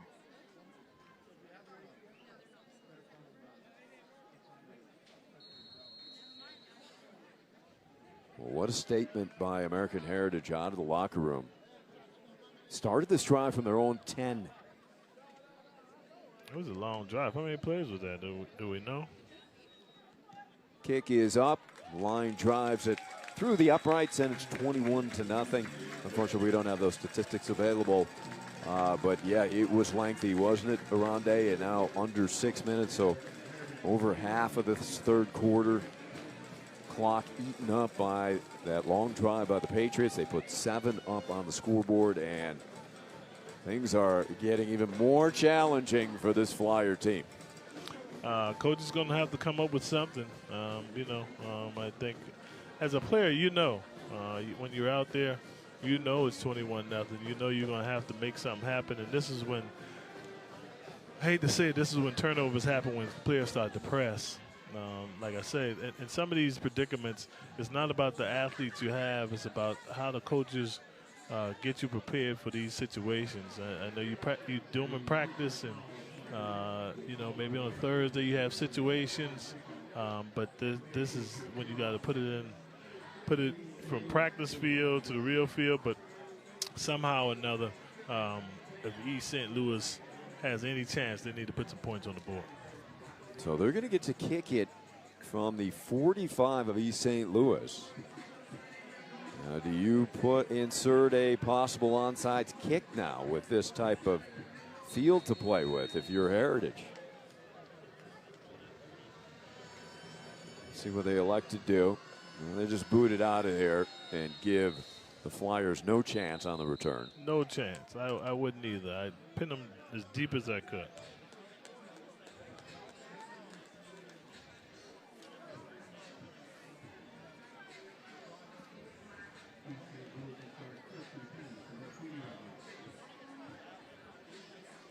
This National Football Showcase, bringing together some of the nation's premier high school football programs. This is a week of elite competition and a showcase of the country's top emerging talent. Brandon Graham's done a great job, traveling to these schools, getting background and media on each program. Great job by everybody involved, Beacon Sports, the producers, everybody. And so we're just happy that we can have this type of football, that everybody can get this exposure. The Broward Education Foundation, again, browardfoundation.org, President and CEO James Knapp, Director, Co-founder Sean Serra, Director, Co-founder Dr. Kevin Perry. And what a job they've done putting the showcase together. Also, we got to shout out Dave Brousseau, also media coordinator. He gives us all the background on teams. It's not exactly easy. You can't go to their websites and garner a bunch of information like big-time colleges. Right. You got to dig. And so, somebody's done the groundwork. Very impressive to find out everybody involved in the organization, the school, and the players. And so shouts out to everybody that's done their job. So 3rd and short. Shanklin went 10 for 20 in the first half, 147 yards passing.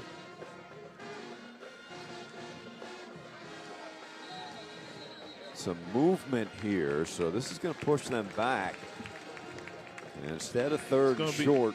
Going to be tough, Ari, with penalties. It's already tough enough you're down 3 scores with penalties. Don't help East St. Louis at all. They're due it all back, and player Ronnie Gomiller had 6 rushes for 17 yards. Through the air, Jackson, that's Morian Jackson, 3 receptions, 53 yards in the first half.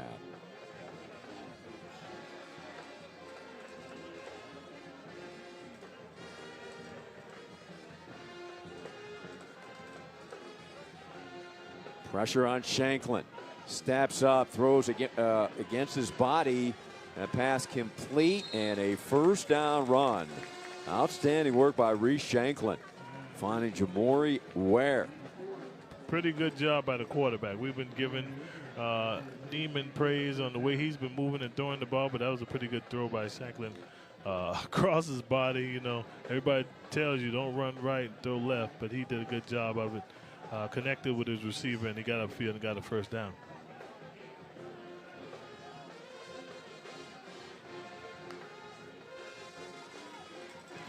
To the outside, nearly picked off a dangerous pass. Not sure that was deliberately thrown towards the outside. Yeah, no, number 6 and 0. Jaden and Mr. Brown, they had a beat on it. They jumped it. Glad it fell harmlessly to the ground for East St. Louis. Now, those two guys have been all over the field defensively for the Patriots.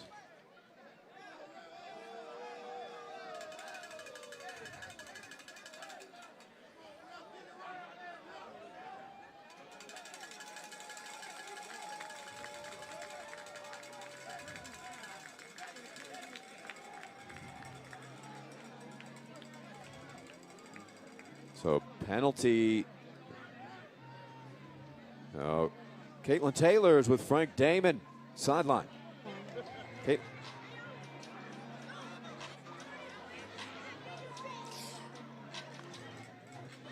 I'm here with the executive director of the Florida High School Athletic Association, Craig Damon. How does it feel that one of the biggest showcases is held here in Florida? It's great. You know, Dr. Perry does a great job putting this event on. Has done it for numerous years, and try to come down there and we support him. And how have you seen Florida football grow and evolve throughout your years of being the executive director? Florida football is the best in the country, the best in the world. I mean, we have the best talent here in the state, and our teams, coaches, and our teams do a great job of coming out and competing. And it's great to have Dr. Perry putting this event together to give our teams a chance to compete against teams from across the country. Yes, thank you for your time. Back to you, Ari. Thank you, Caitlin. Injured player. Yes, it's still humid out there, and that's why we need hydration breaks, whether they stop the momentum or not. But you see players starting to cramp, and unfortunately, it's our players. The East St. Louis players seem to be okay, except on that long drive Heritage had on the score. But hopefully we can get them some pickle juice and get them up and going and get them ready to go again. Jabal Sheard was talking about that pickle juice. He had a jar up in the press box at MacArthur High School, I think. It was a little hot up in the press box, so we need the pickle juice even broadcast. You gotta stay hydrated in this situation, especially you think it's night, it's cooled down a little bit, but no, the humidity, and especially on that turf. Turf may be a little 7 to 10 degrees hotter than it is for everyone else. That's Jalen Roll, the safety, junior. Able to walk off, so maybe he gets hydrated. He can possibly return. 4 minutes to play third quarter.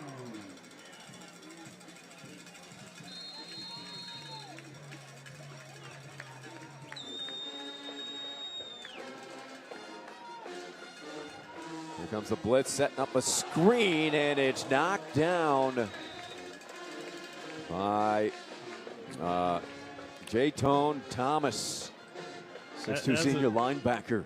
That's a tough call for East St. Louis to run a screen on 3rd and 1. Just know I don't think they have enough faith in the O-line to get the 1 yard, but it seems like they're going to go for it here on 4th down. You like this move? I think you have to, right?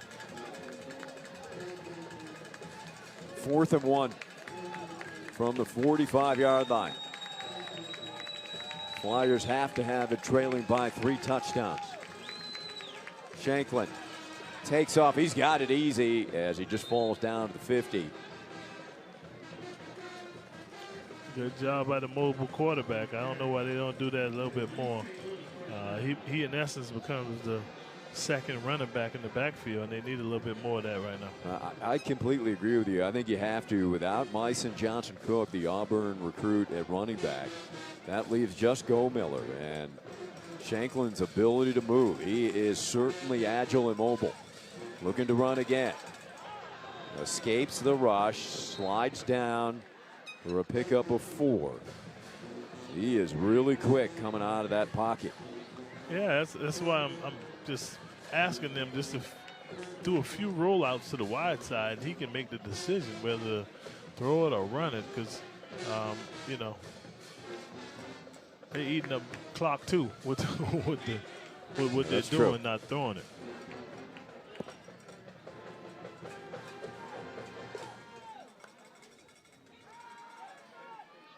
Shanklin fires over the middle, has his man right on the money. Gorgeous pass into the awaiting arms of Jamarian Flowers.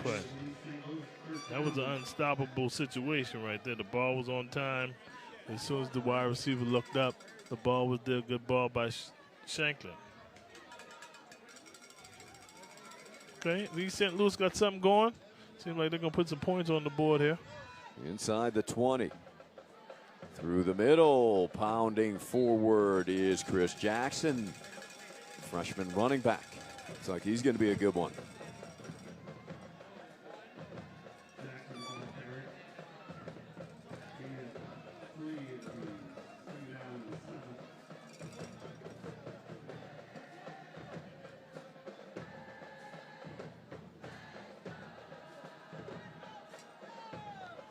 Jackson stays in the game. Shanklin looking his direction. Now will go to the end zone and overthrows. He had his man open. Yeah, he just had to take a little bit off. See, they got Shanklin still just standing in there. You need to go ahead and just move around. I think he should.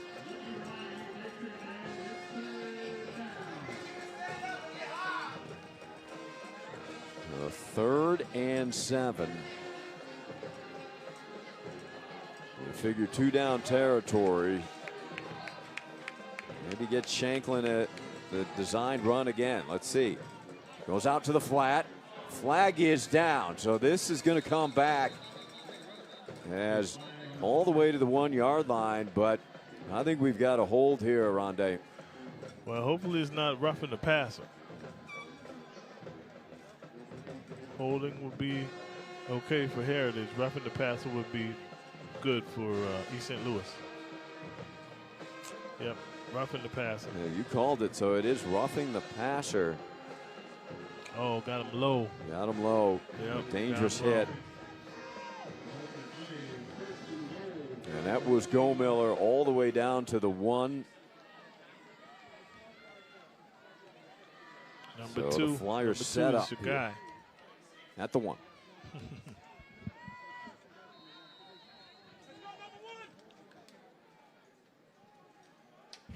These are sometimes where I get a little nervous on the shotgun.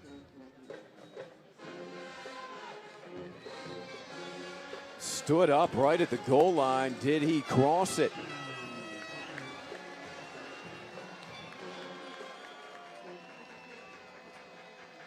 Was touchdown called? Yeah, I didn't signal, but touchdown Flyers.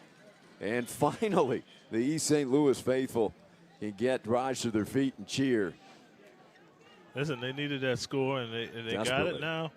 You know, play a little defense and maybe get a turnover and make this a game. But they have to stop the Heritage offense from having another, 12-play drive. So the question is, who was going to help Gomiller? Need this extra point, too. They got it. It was the freshman Chris Jackson out of the backfield. And Jamarian Flowers through the air.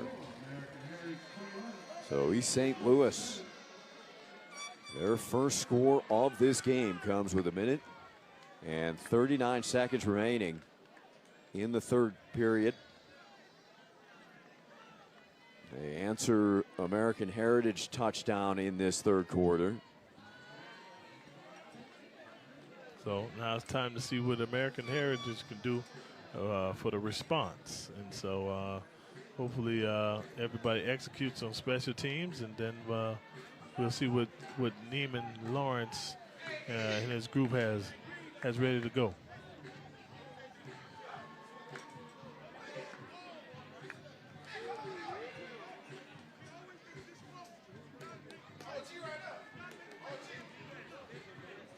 Word's getting out that Aronde's up here. OG's in the press box. Yeah. We have to sell tickets. That's Earl Little's dad. So Earl Little at Ohio State right now. And so, like I said, we there's a standard set, and definitely everybody adheres to it.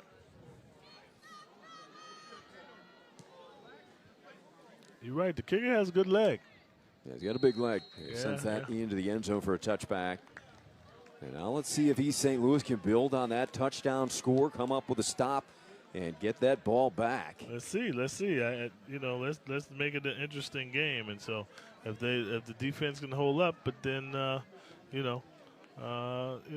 Heritage has to call some plays to get downfield as well. But it's 1:39 left in the third quarter, and this is every series from now on is big for East St. Louis. American Heritage, their side would love to put together a drive like they had out of the locker room at halftime when they ate up half of the third quarter and came up with 7. A fumble, picking it up. Lawrence in trouble, still able to complete the pass, which goes for a first down. And there is that playmaking ability of Neiman Lawrence. That's pretty good by Neiman Lawrence. That's pretty good. It was a fumble and looked like he was about to throw it out of bounds, but then he saw a receiver. Oh, there's a flag on the play. Illegal man downfield. We also have a man on the field who appears to be cramping. That would definitely happen.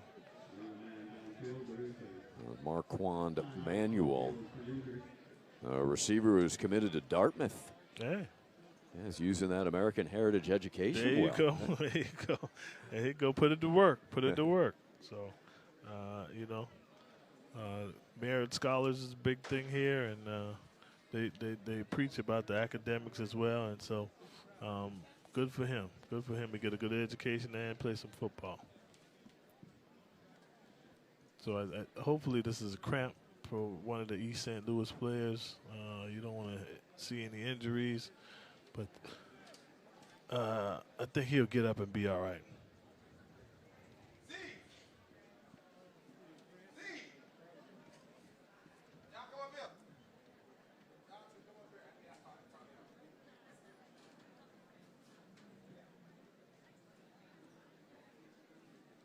We've got an injury timeout here.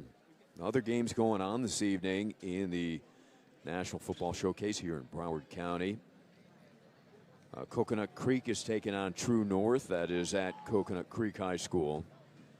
Over at MacArthur High School, they're hosting Western versus Pine Creek out of Colorado. And Archbishop McCarthy High School hosting Jacksonville Bulls. Well, what a lineup it is on a Friday night here in Broward County.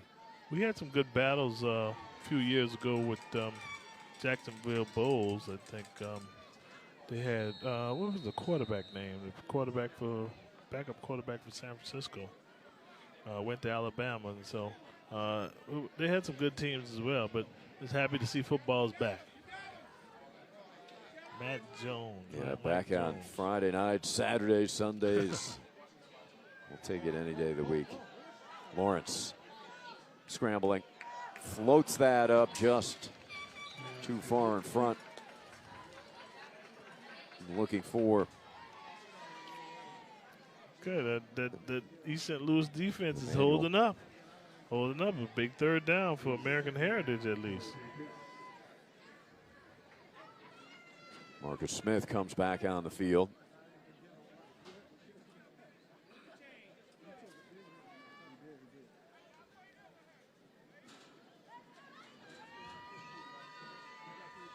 Okay, let's see what happens. It has to give some Neiman Lawrence magic going on here.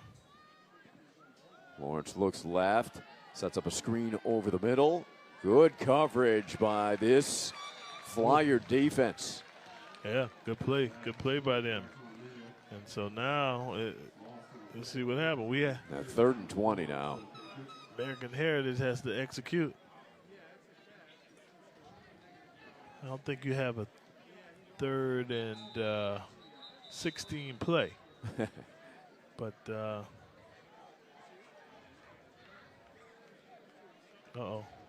cramping by the East St. Louis players now.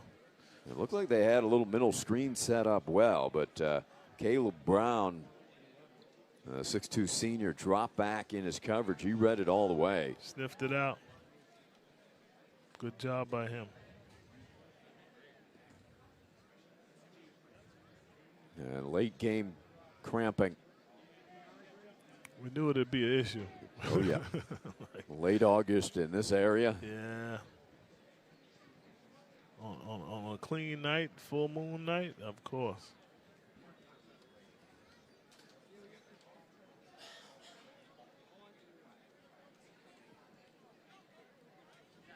That is painful. Trying to loosen up that leg. Look like he's got a little bit more going on than a cramp, but he's getting up, and so that's a good thing. Clap it up, clap it up. On his feet, that is number 54. Caleb Brown. Got a Western Illinois offer.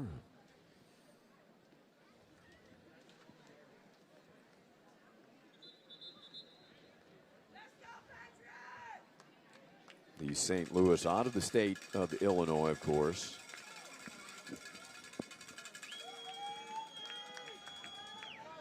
Hey, look, they're number 24 in the country. I mean, that's you know, that's pretty good.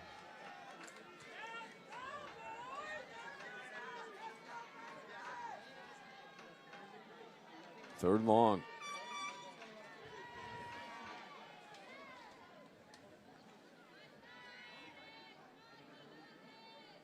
Empty backfield, 5 receivers out there for Neiman Lawrence.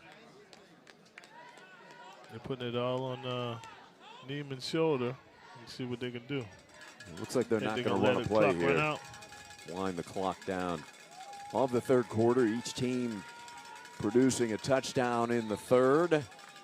So it is 21-7 after 3 quarters of play here at Bill Laurie Field at American Heritage.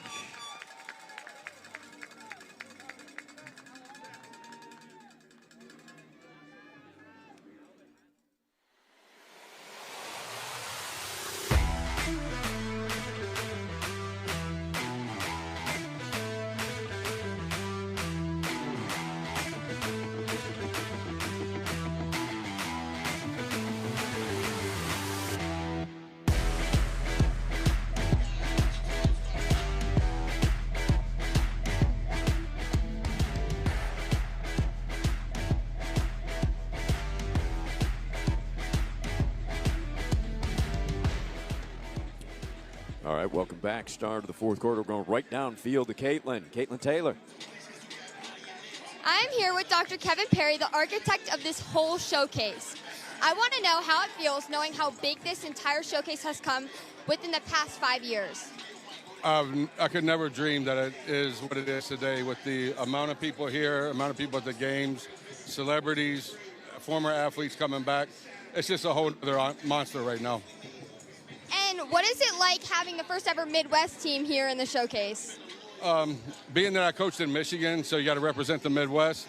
It's something I always strive for. It's great football there. A lot of people don't know about it in South Florida. So this is a great matchup. And finally, do moments like this and big games like this ever get old for you? Never, and it never will. It's all about the experience for the kids. Every single snap, something happens.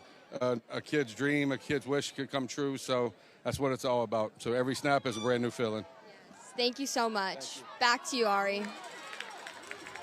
Great job, Caitlin. Oh. And breaking free. Watch out. Stringer. He gone. Michael Stringer.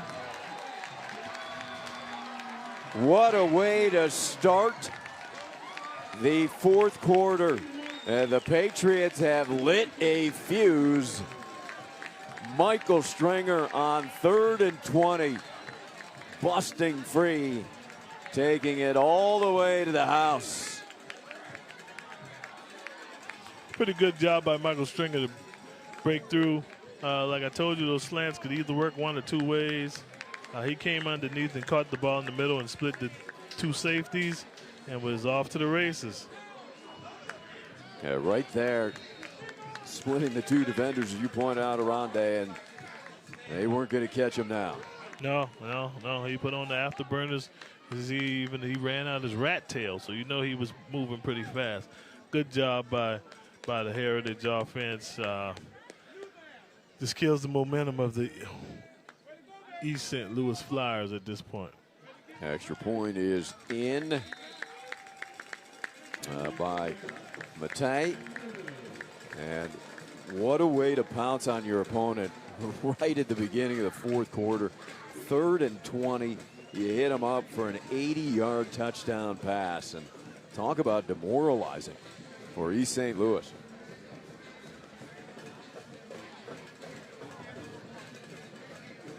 It was good to hear from Dr. Kevin Perry, a co-founder of this event. Sometimes, Ari, it's tough because, you know, it's 3rd and 20 and you don't know whether to play a prevent sort of defense or press them or, you know, what to do. But when a guy catches the ball in the middle, you got to get him on the ground.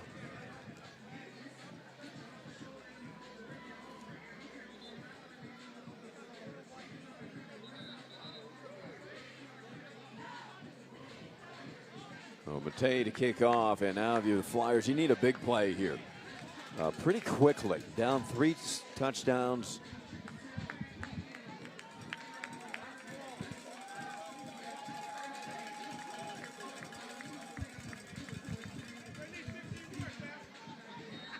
So they got to speed it up a little bit. You got to have a little sense of urgency going on for East St. Louis.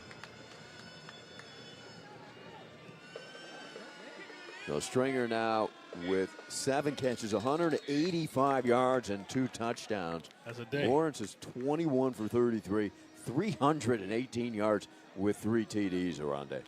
That's a day. That's a day for both of them. I think Stringer has committed to smaller school, Western Kentucky, I think. Western Kentucky. Yeah, they're pretty good. But I think if he continues to play 7 for 185 and 2 touchdowns, some bigger offers coming in. Yeah, he may be moving on up. He may be part of the Jeffersons. He may be moving on up here a little bit.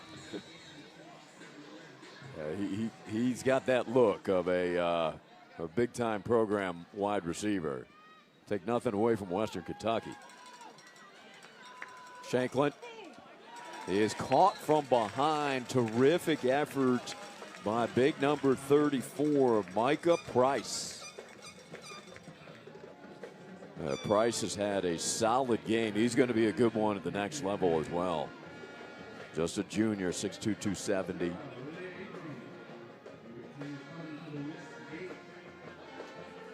He ran him down. That's a good motive by the D-line. I think that's what scouts want to see the most. He ran the quarterback down on a rollout. So yeah, that's pretty so good not just the speed, but the desire, right? Oh, threw it to the ref. Catch it. Oh, I think we have another roughing the quarterback here. Another roughing the passer. Uh-oh. I think Heritage is knowing they have to pass, sending a little heat, and some of the D linemen are getting a little overzealous. Well, what you mentioned, Rondé, is interesting. If you're a recruiter, you know, there's plenty of good athletes out there, but kids with motors. Right. I mean, and that tells you can work with them, you know. And yeah, no, I think that sets you apart. Yeah. I think if we got 2 guys that are, you know, equal 6'4", 210, you're going to take the one with the motor. No, he can go all day. I think that definitely, especially on the defense side of the ball, that definitely helps. Shanklin, nice throw, wide open receiver. Stops on a dime, loses the defender. Good ball. An impressive play out there by LeRon Baker Jr.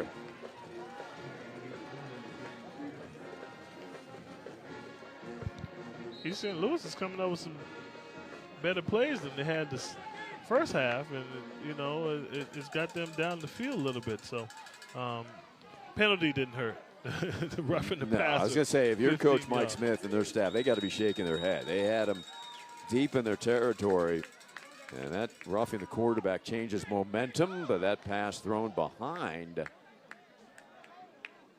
the intended target. Yep. Like you said, they had him pinned back deep, and because of the roughing the passer penalty, got him 15 yards, and then the wide receiver caught one for 22 yards. So kind of tough to hold up when that's happening.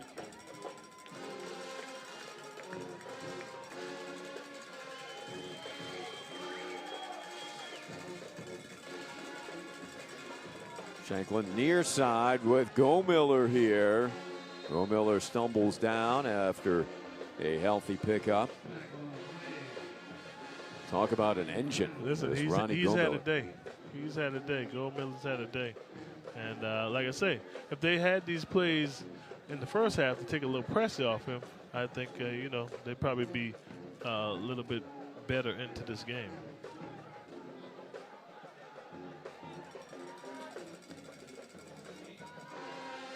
Oh, finally the quarterback pulled it. Keeper, you've been calling for it, Aronde, and it results in a touchdown, East St. Louis. Listen, that's all he had to do. It's been set up just organically.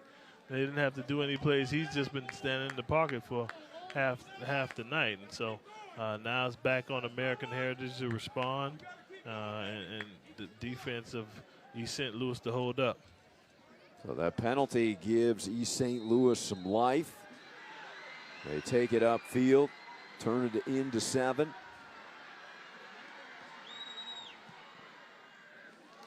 Extra point, line through the uprights. So nice response. Flyers keep their hopes alive. Back to within 2 touchdowns.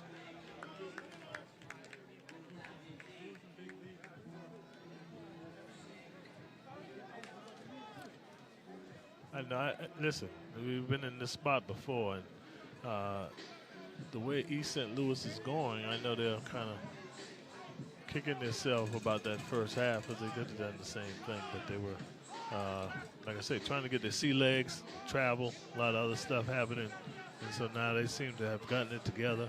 And for all intents and purposes, Ari, we just 2 scores down, and we got a football game. Yeah, no question. You cause a turnover, get it back, score again, and then all of a sudden the pressure really shifts towards the home team, American Heritage. But I think the big question now, late in the game in this heat, we talked about the climate on the road here in South Florida. How much does this East St. Louis defense have left? Right, they've been on the field a lot. They've been on the field a lot, yeah. But if American Heritage can't get a decent running game going, that's gonna help. It's gonna help East St. Louis. You want to be able to salt the game away when you're up by 14 with 9 minutes left. Yeah, for American Heritage, Bueno Jr. not available today.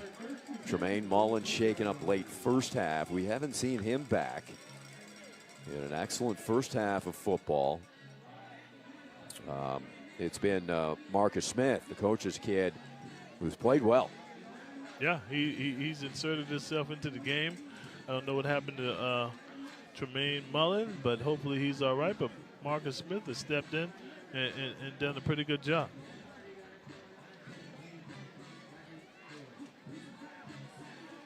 We'll see if Coach Mike Smith elects to go back to him and stay on the ground, run clock here. They've done most of their damage through the air with the Texas commit, Neiman Lawrence. Jet sweep, curling inside. On the curl, that is freshman Richard St. Julian again. Pretty good play for first down, Got to get half of it. It's 2nd and 5. That's pretty good. Yeah, so they've been creative with their running plays.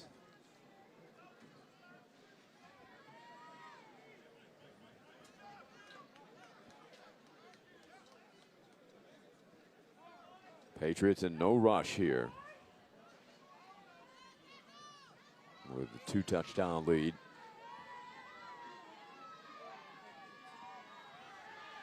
Lawrence to the outside, nearly picked off. That's the opportunity the Flyers were looking for. That was the turnover we were talking about they can't have. Philip White have to have some semblance of a running game to run the clock. Philip White read it all the way. Some miscommunication on that passing pattern.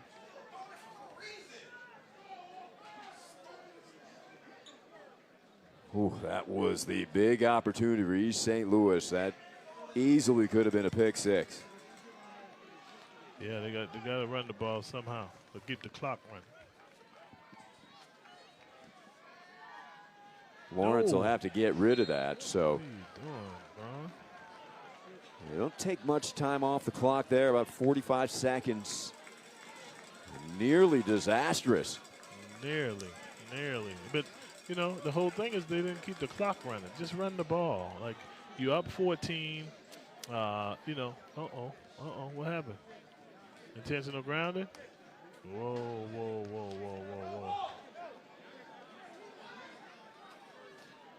Yep, intentional grounding on the quarterback.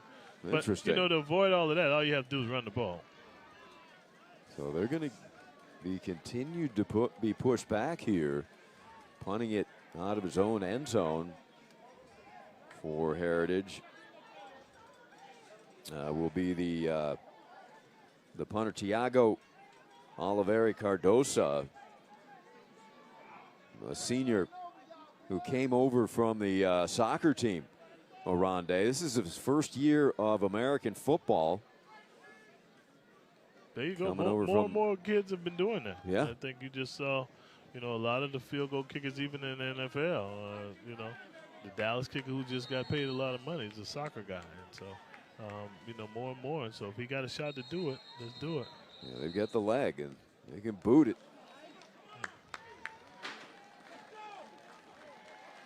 American Heritage. They got to be shaking their head here, in control, but now hurting themselves.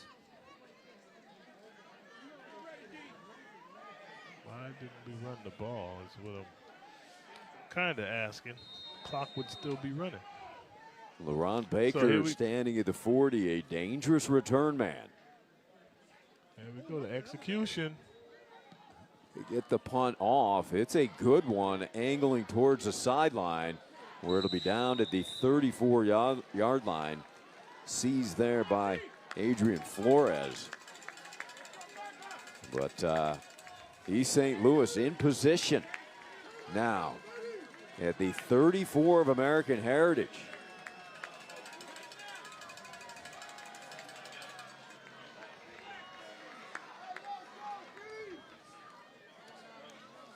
Shanklin and company back on the field.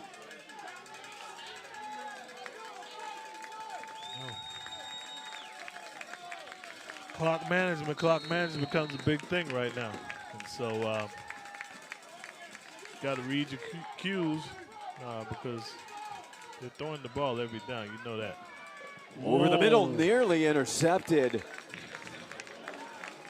Reading the play, going for hit rather than ball, though, was the defensive backfield of the Patriots.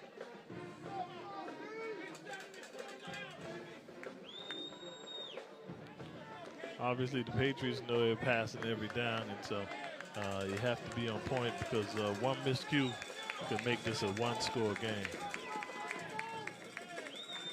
Shanklin out in the flat, wide open. It's Go Miller exploding, spinning inside the 10. Flags come in from everywhere. I believe we had an illegal block or a hold there on the far side in front of Go Miller. Or could be a face mask. Looked like a block in the back. But that referee threw that from way on the other side of the field. He was on the opposite side. He's got a pretty good arm around, Dave. Yeah, I know he did. That flag went about 20 yards. You see the block in the back. Yeah, that helped. That helped American Heritage. You know, the crackback block has been outlawed, and so you got to be careful. Just hold your hands up and let the guy run by.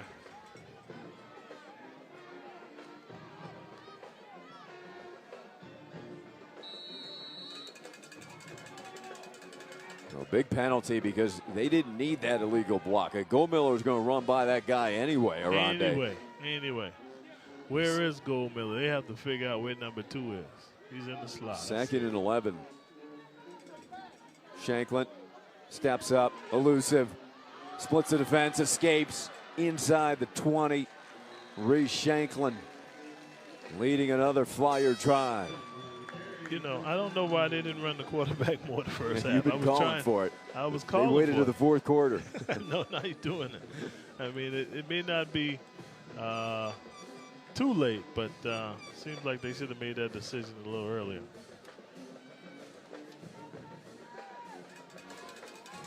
Still plenty of time for East St. Louis. Over 8 minutes to play. 1st and 10 from the 18. Heritage showing blitz. And a clobber. The running back, that's James. That's the freshman Chris Jackson. Pretty good defense right there. It looked like they were throwing a screen, but it was a draw.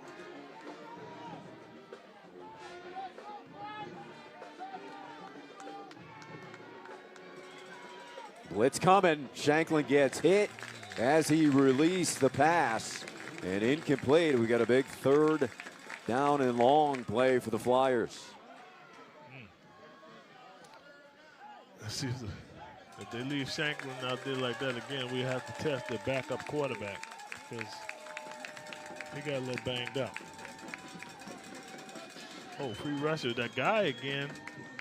That's Caesar. Hale Cesar.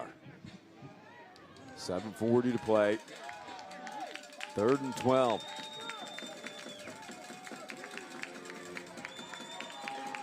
American Heritage crowd to their feet, making a lot of noise. Flag down before the snap. It's like it'll cost the Flyers another 5. Band being loud came into play. That was a good deal.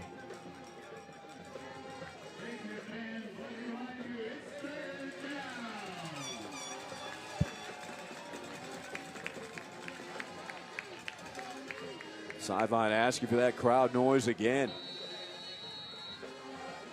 Good crowd on hand, both ends, both sides.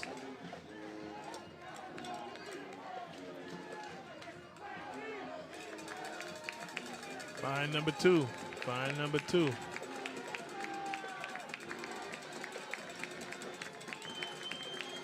Goldmiller flanked out to the near side.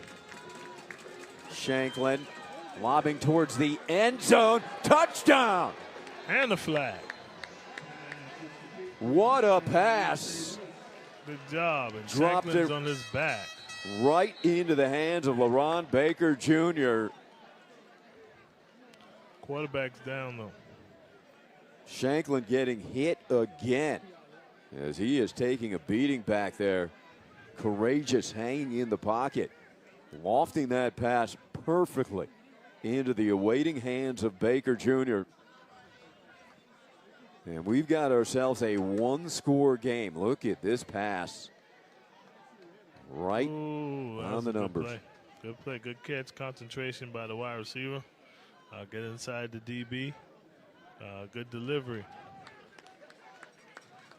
I don't know when East St. Louis is going back home, but Shanklin's going to need a little ice tub. Get that guy an ice bath. Get that guy an ice bath. So, all right. So, what we said, 1-score game. Now, let's see if they go for 2 or kick the extra point. We have got a ball game. No quitting this East St. Louis team.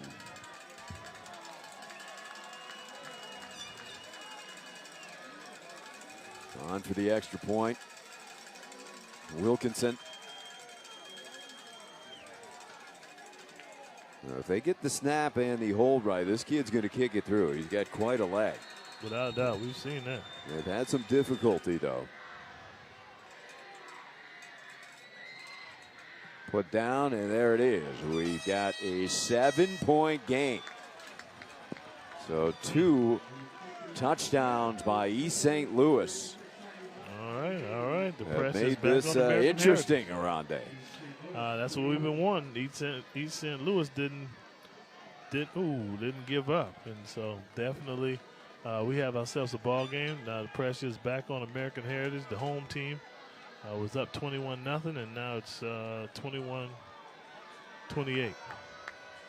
Well, you got to be happy for that East St. Louis crowd. They made the trip down, and they are hooting it up, having a grand old time at the moment. No, they as you can see them now, you can see they're up now. The East St. Louis crowd is up now, so let's go.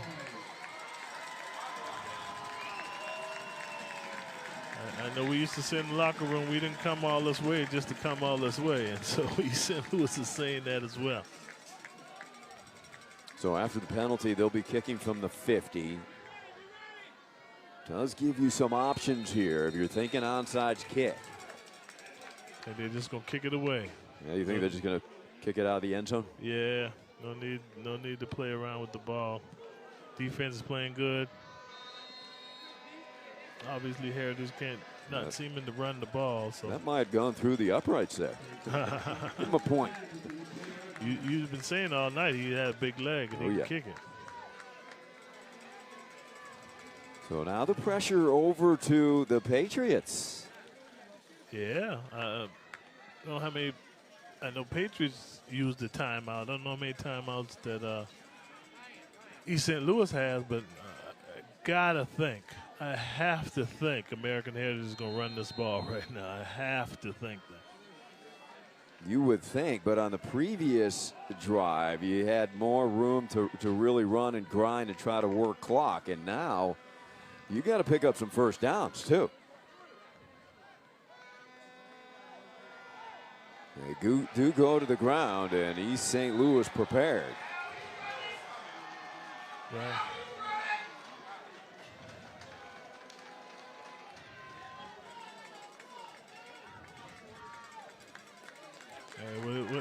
Where's the shot clock? We need to see the game clock, and make sure you snap the ball with 1 or 2 seconds left.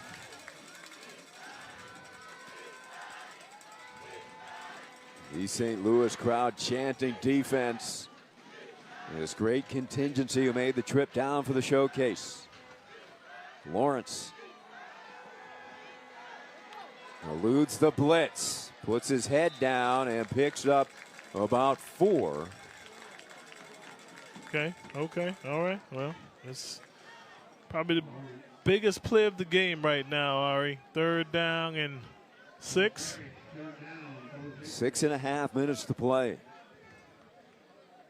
It is now a precarious 1 touchdown lead for the Patriots rather than a 3 touchdown lead. And the last thing you want to do is give the ball to a hot Flyer offense on a 3 and out. Definitely don't want to do that. Definitely have to. If you're going to do that, you might as well just keep it on the ground. Lawrence through the air. Short pass broken up nicely. Quality defensive play by number 15. That is Kingston Jones. Why not run the ball? If you're just going to do that, just run it and keep the clock moving. Yeah, because that was not enough distance had he even caught it. So the clock stopped now with 6 minutes left. Yeah.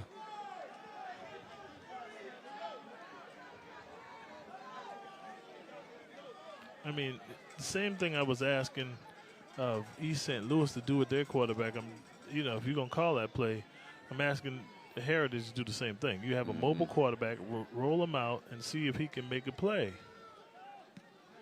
Yeah, we saw more of that in the first half from the Patriots. Oh. Smart to catch it. So no further damage with a roll. So at least getting back to the 35 was LaRon Baker Jr., who caught that touchdown pass on the last drive. And here we go, 5:50 to play. Solid field position to begin the drive for the Flyers. When they're 65 yards away from tying the game up. Let's see.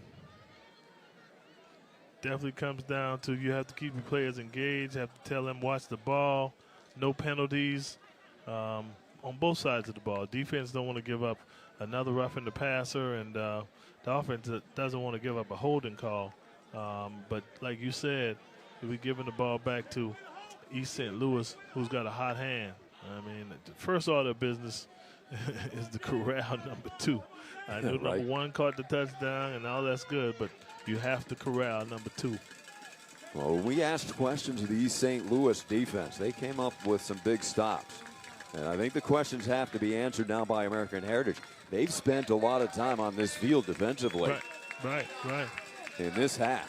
This fourth quarter. They've been on the field the whole fourth quarter. Yeah, fourth quarter. Reese Shanklin, who was shaken up after delivering that long touchdown pass. We'll see what he has left in the tank. Shanklin dancing around the pocket. Can he escape? He's an escape artist, and he escapes and draws a face mask.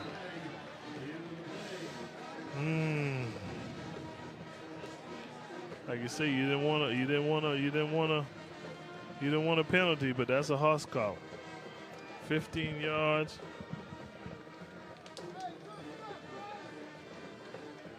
It looked like the Patriots had him trapped. Just that quick lateral movement.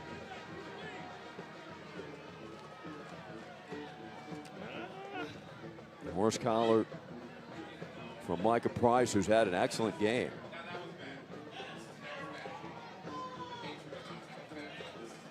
Did they wave that off?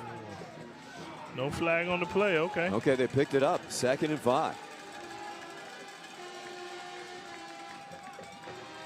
Shanklin holding, taking off through the middle, big hole, slides down to the 40. Saw a little flinch, but nobody called it. And like I said, Shanklin is doing a great job of running.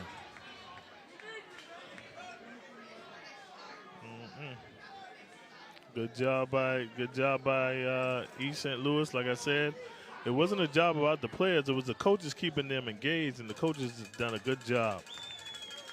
And allowing Shanklin to use his wheels. They've set him free here in the 4th. Here comes the blitz. They pick it up. Out in the flat, down the sideline, to the end zone. Touchdown. Wow. Wow. Guess who? Ronnie Cole-Miller. All out blitz, great call. Down the sideline, number 2. I've been telling you all night, you have to know where number 2 is. And the East St. Louis stands erupt. It was a 28-7 American Heritage lead. Late third.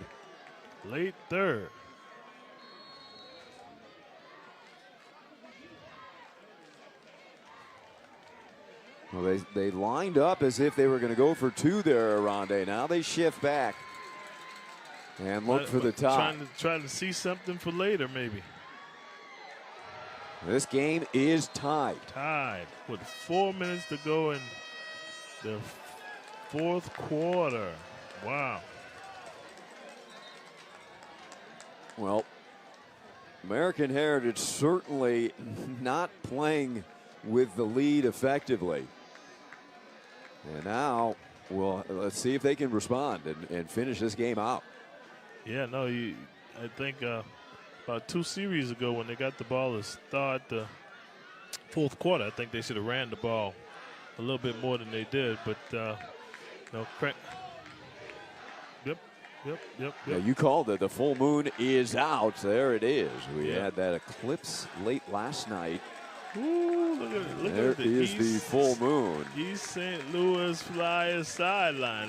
They jumping around now. That's a big deal. So American Heritage has to take their time, make some plays, but once again, the East St. Louis defense have been playing pretty well this whole half. There's the deep man for the Patriots.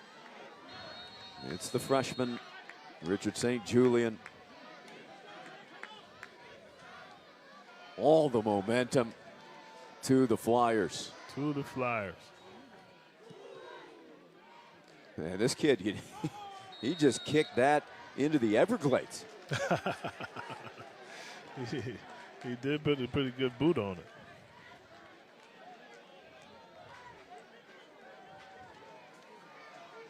So all right, what, so test here for your Patriots, Arande. Yes, sir. I got a lot of faith in Coach Ron Hodge calling that offense, and so let's hope he dials up 2, 3, 4 good plays. All you need is about a good 50 yards. Maybe you can kick a field goal to win the game or even the score.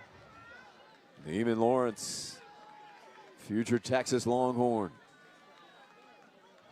Going to the air, out in the flat, big tight end, falls forward with his length out to the 26.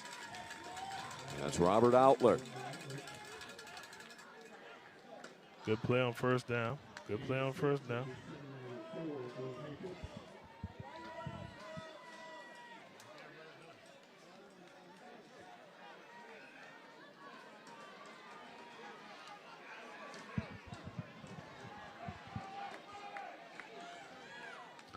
Got that block. On the slant, first down, out past the 40. A missile right on the money to Michael Stringer. I think Michael Stringer might have 200 yards receiving today. Great job by him. Yeah, that might have put him on the 200 spot. I think you're right. Watch this kid grow up in the system, and so excited to see him excel now. But like I said, he continues to have these kind of games. I think, I don't know, Western Kentucky might be out of luck. Might have to drop the Western. Take nothing away from that program. Really good program built at Western. Okay. That first down run, they go back to the ground with Smith. Listen, that's a good job on first down. If you always want to get a good first down play, it makes everything else a little easier on the offense coordinator. Play call for the sidelines.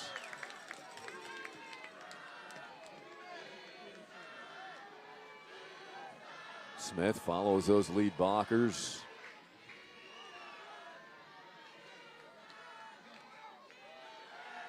Lawrence out to the perimeter. Just shy of the 50. Is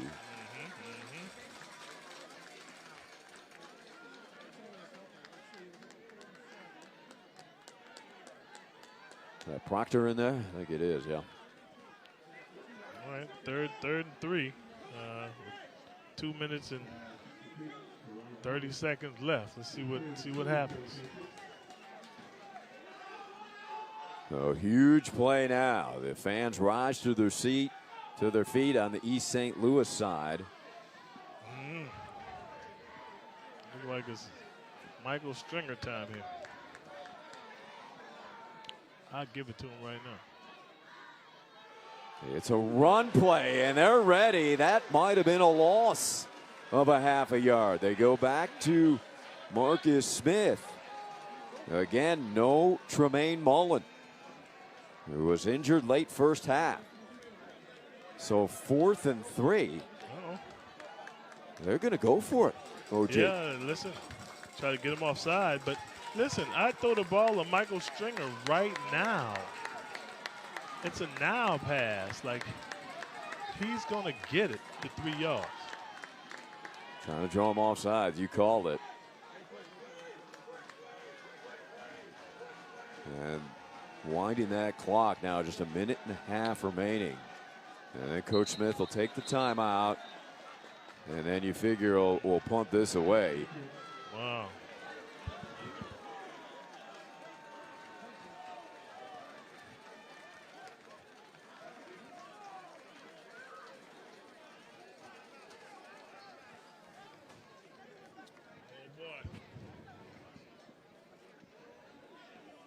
So a timeout called by Coach Mike Smith. 4th and 4. You fully expect him to put the punting team out there? I sure do. Yep. There's no need to press this. It's a long 4 yards. You know, I think you just hang your hat on your defense. If they can get some pressure on the quarterback, maybe can cause a turnover and win the game. But as we've seen the last series, if you make one wrong move, number 2 can go the whole way.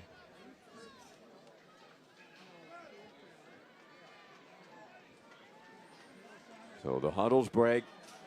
Teams back on field for the 4th and 4 from the 48-yard line. Punting team out there. They'll come with everybody. I can tell you that.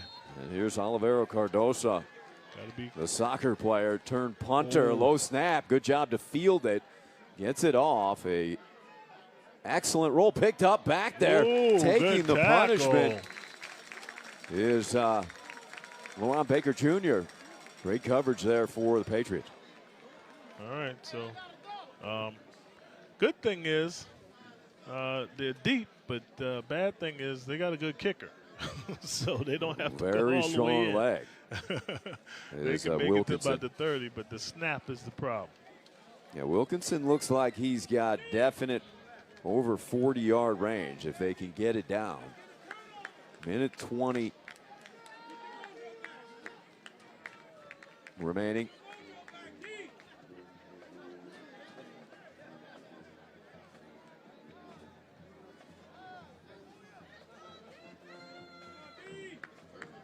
So with a minute 20. See what happens. Ball at the 14-yard line. How do you think the Patriots play this defensively? You think they come after the quarterback, Shanklin? I think they do. I think they do. 'Cause if they run blitz and they hand the ball off, then they should be able to get them. But, you know, they want to put a little pressure on the quarterback to try to make the East St. Louis Flyers make a miscue. But first order of business, and I've been saying this all night, Ari, you have to find out where number 2 is. Yeah. Point him out. This is number 2 right here. Meet Ronnie Gomiller. He's going to get the ball. What'd I tell you? There he is, Gomiller. He's going to get the ball. To the 20. It ain't even, it's not even a question.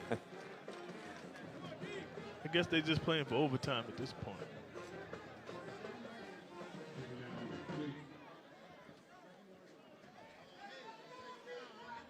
Shanklin. Not a ton of urgency here.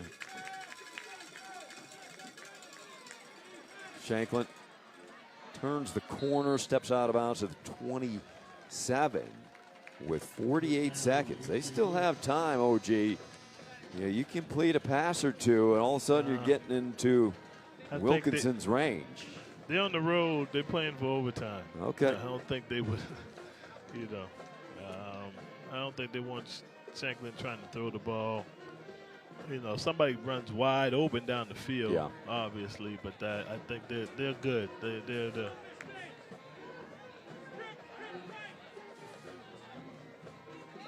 the quick screen. Trying to get to the sideline. Busts a tackle all the way out to the 45-yard line. Terrific speed. Flag on the field, though. Probably holding on the offense. That was Jamori Ware. And I think that flag will determine the strategy now.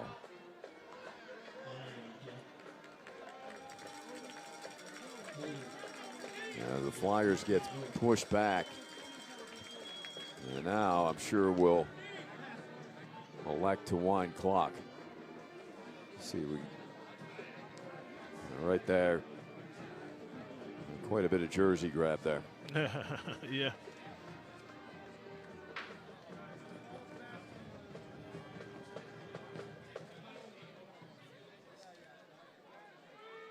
So 1st and 20. Ball back inside the 20.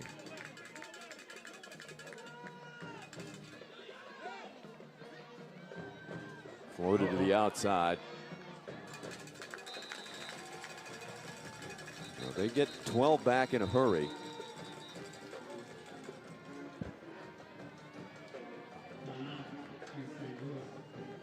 So East St. Louis takes a timeout here, Arande. That's probably just to get everybody together because it's going to be tough to make down the field in this 24 seconds. Well, do they take a shot downfield? No, I wouldn't. Maybe they know something I don't know, but their best bet is always to get the ball number 2, but I don't think they're just going to run them down there and Hail Mary it. I think they're going to stay calm and confident and take this game into overtime.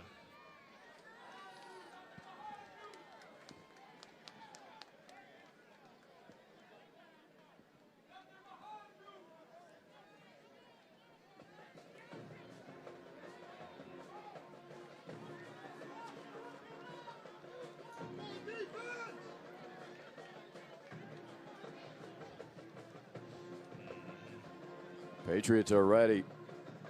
Flyers still grabbing some fluids.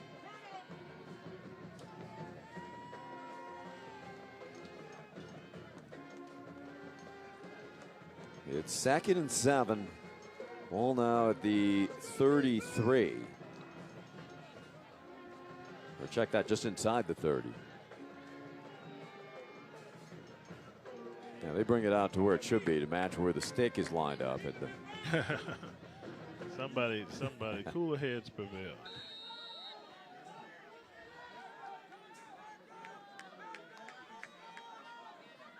Shanklin gonna run it. Goes into a slide, but a little late, so that hit was legal. Clock stops as they move the chains. Now it starts again. 43-yard line, 1st and 10. Listen, you know, you could be right at this point. I think they can get a 20-yard pass. They got a good field goal kicker at this point. Well, they elect to take the timeout now. A few seconds had gone off. I thought they were going to snap it there. So they need to get it to about the 30, wouldn't you say? I mean, even to give it a shot for Wilkinson. Yep. But listen, if I, you know, hey, if they back off and give my center and hold a free go at it, I'll try it. I'll try it from 40. They could send everybody deep and let Reese Shanklin take off, too. As slippery as he is, he can go into a slide. And then how many timeouts they got? That's the question. Do they just burn their last one? Oh, okay. I'm not positive.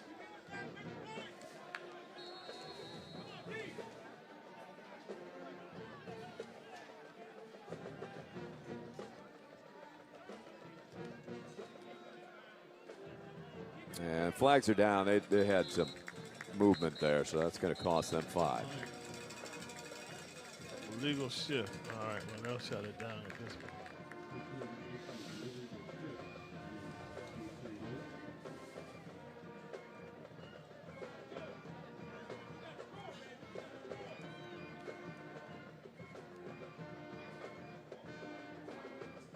So now push back again, 9 seconds.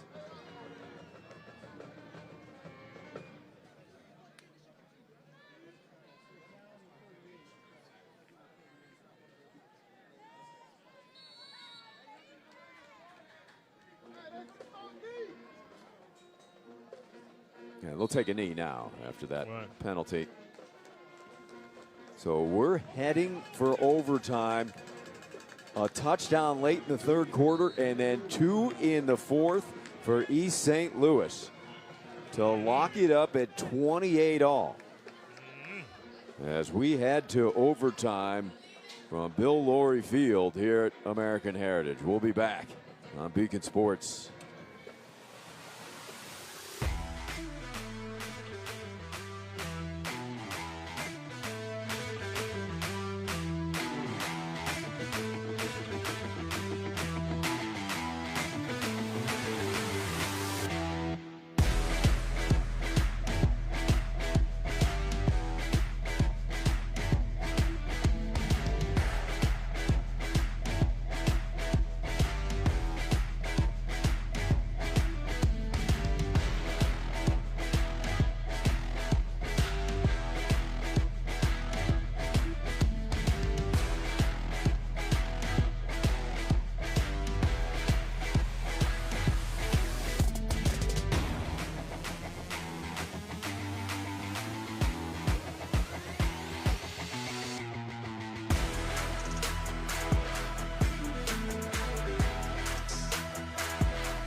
American Heritage has the ball first in overtime.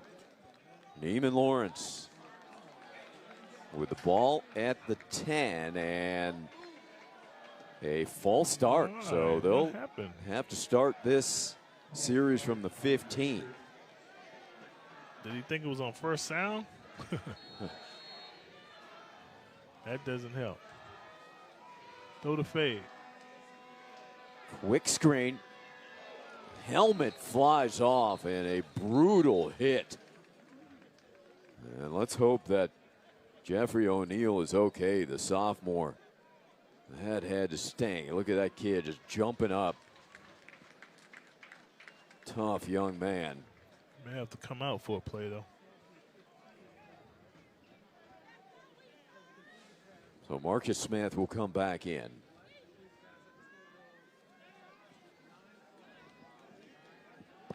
I mean, once again, I don't know how good number 6 is over there for East St. Louis, but if my wide receiver's 6'6" and he's 5'10", I gotta give him a shot. This is that time you take a shot again. Yeah, that first down would have been the time. So 2nd and goal from the 15. Lawrence goes to the right side, inside the 10. Pass complete to Kobe Conway, who had a big reception in the first half. Yeah, he did. Yeah, he did. Been quiet ever since, but comes up with a big catch right now. So 3rd and goal. Back inside the 10. The drive started at the 10. They were penalized before the first snap here in overtime. Lawrence, play action, wide open in the end zone. Touchdown, Patriots. Good play call. Stringer. And how does Michael Stringer get that wide open in the end zone?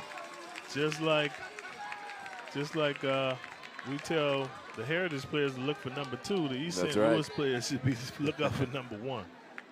This play action here froze the defense, and they bring Stringer all the way across the field. Somebody missed him. You can't miss that man. Can't miss that man.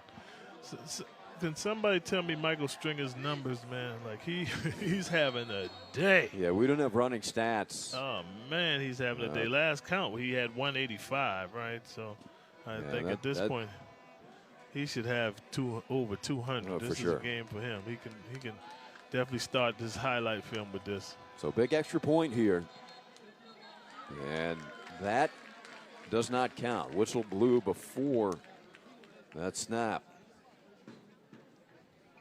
Jonathan Matai, they've had some difficulty with the snaps and holds here. So this will be a big deal.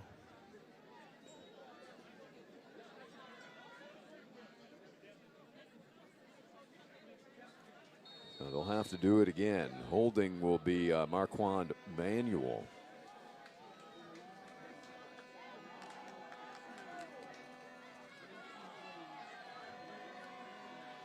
Matai hasn't lined up.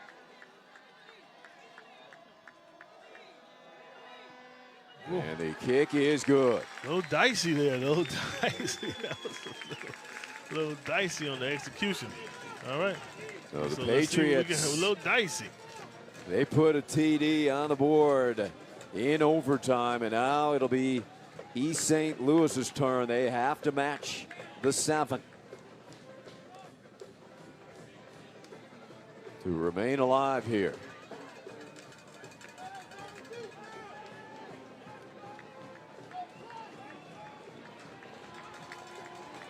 The American Heritage crowd. They got this team sparked before overtime with their energy. So let's see. I don't know what else to tell you, but find number 2, Ari. Find number 2. Find number 2, because I don't know how many plays they got, but he's getting the ball on one of them. So yeah, this coaching staff does a good job. Yeah. You know, mixing it around and keeping you guessing defensively of where Go Miller is going to line up, where he's going to cut, where he's going to go. But we have to call him out as a defense. Everybody point to number 2. He right there. They're going to throw it to him. There goes Go Miller in motion. They go opposite side, a dangerous pass. Looking for the freshman, Chris Jackson, out of the backfield. So they kind of used Go Miller as a decoy there. Good play. Good idea. It didn't fool him. Good idea.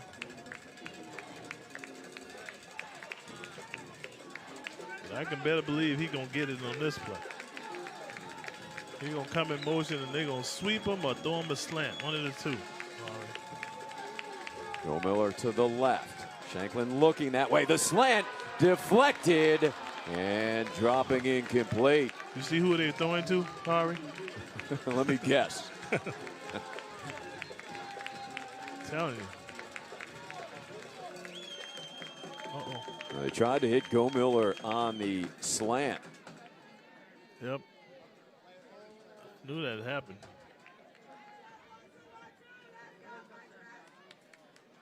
Ooh, his own man.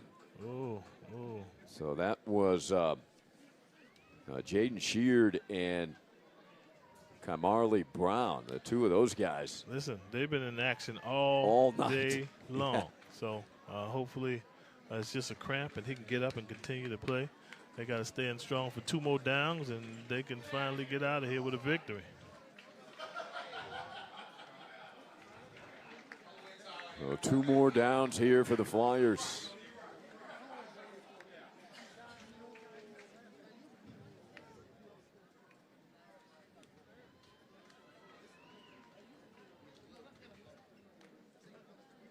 Well, you'd love to get Shanklin with some open space if you're a Flyer fan here and use those quick feet.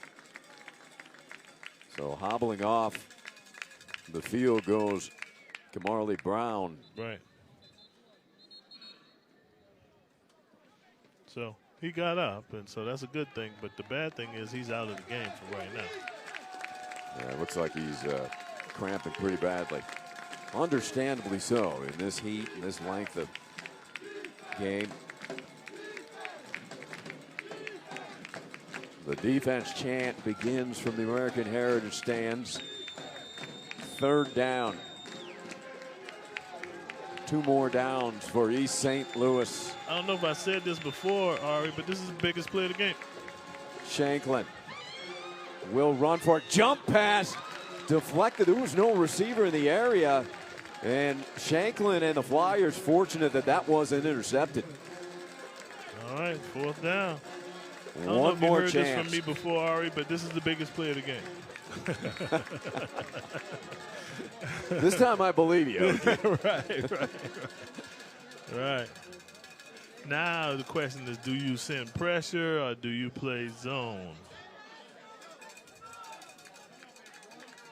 I guess the jeopardy of bringing pressure is you might free up space for Shanklin to take off. Right. That or number 2 wide open somewhere. So, Yeah.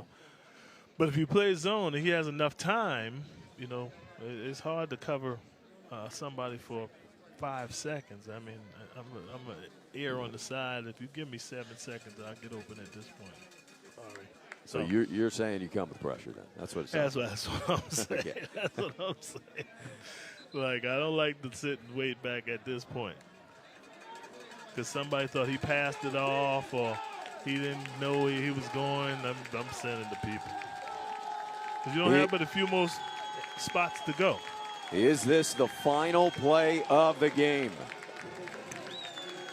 Let's go. Unless the Flyers put it in the end zone, it will be. Let's see. Biggest play of the game, Mari. Let's see what they got. You heard it from Aronde first. Reese Shanklin.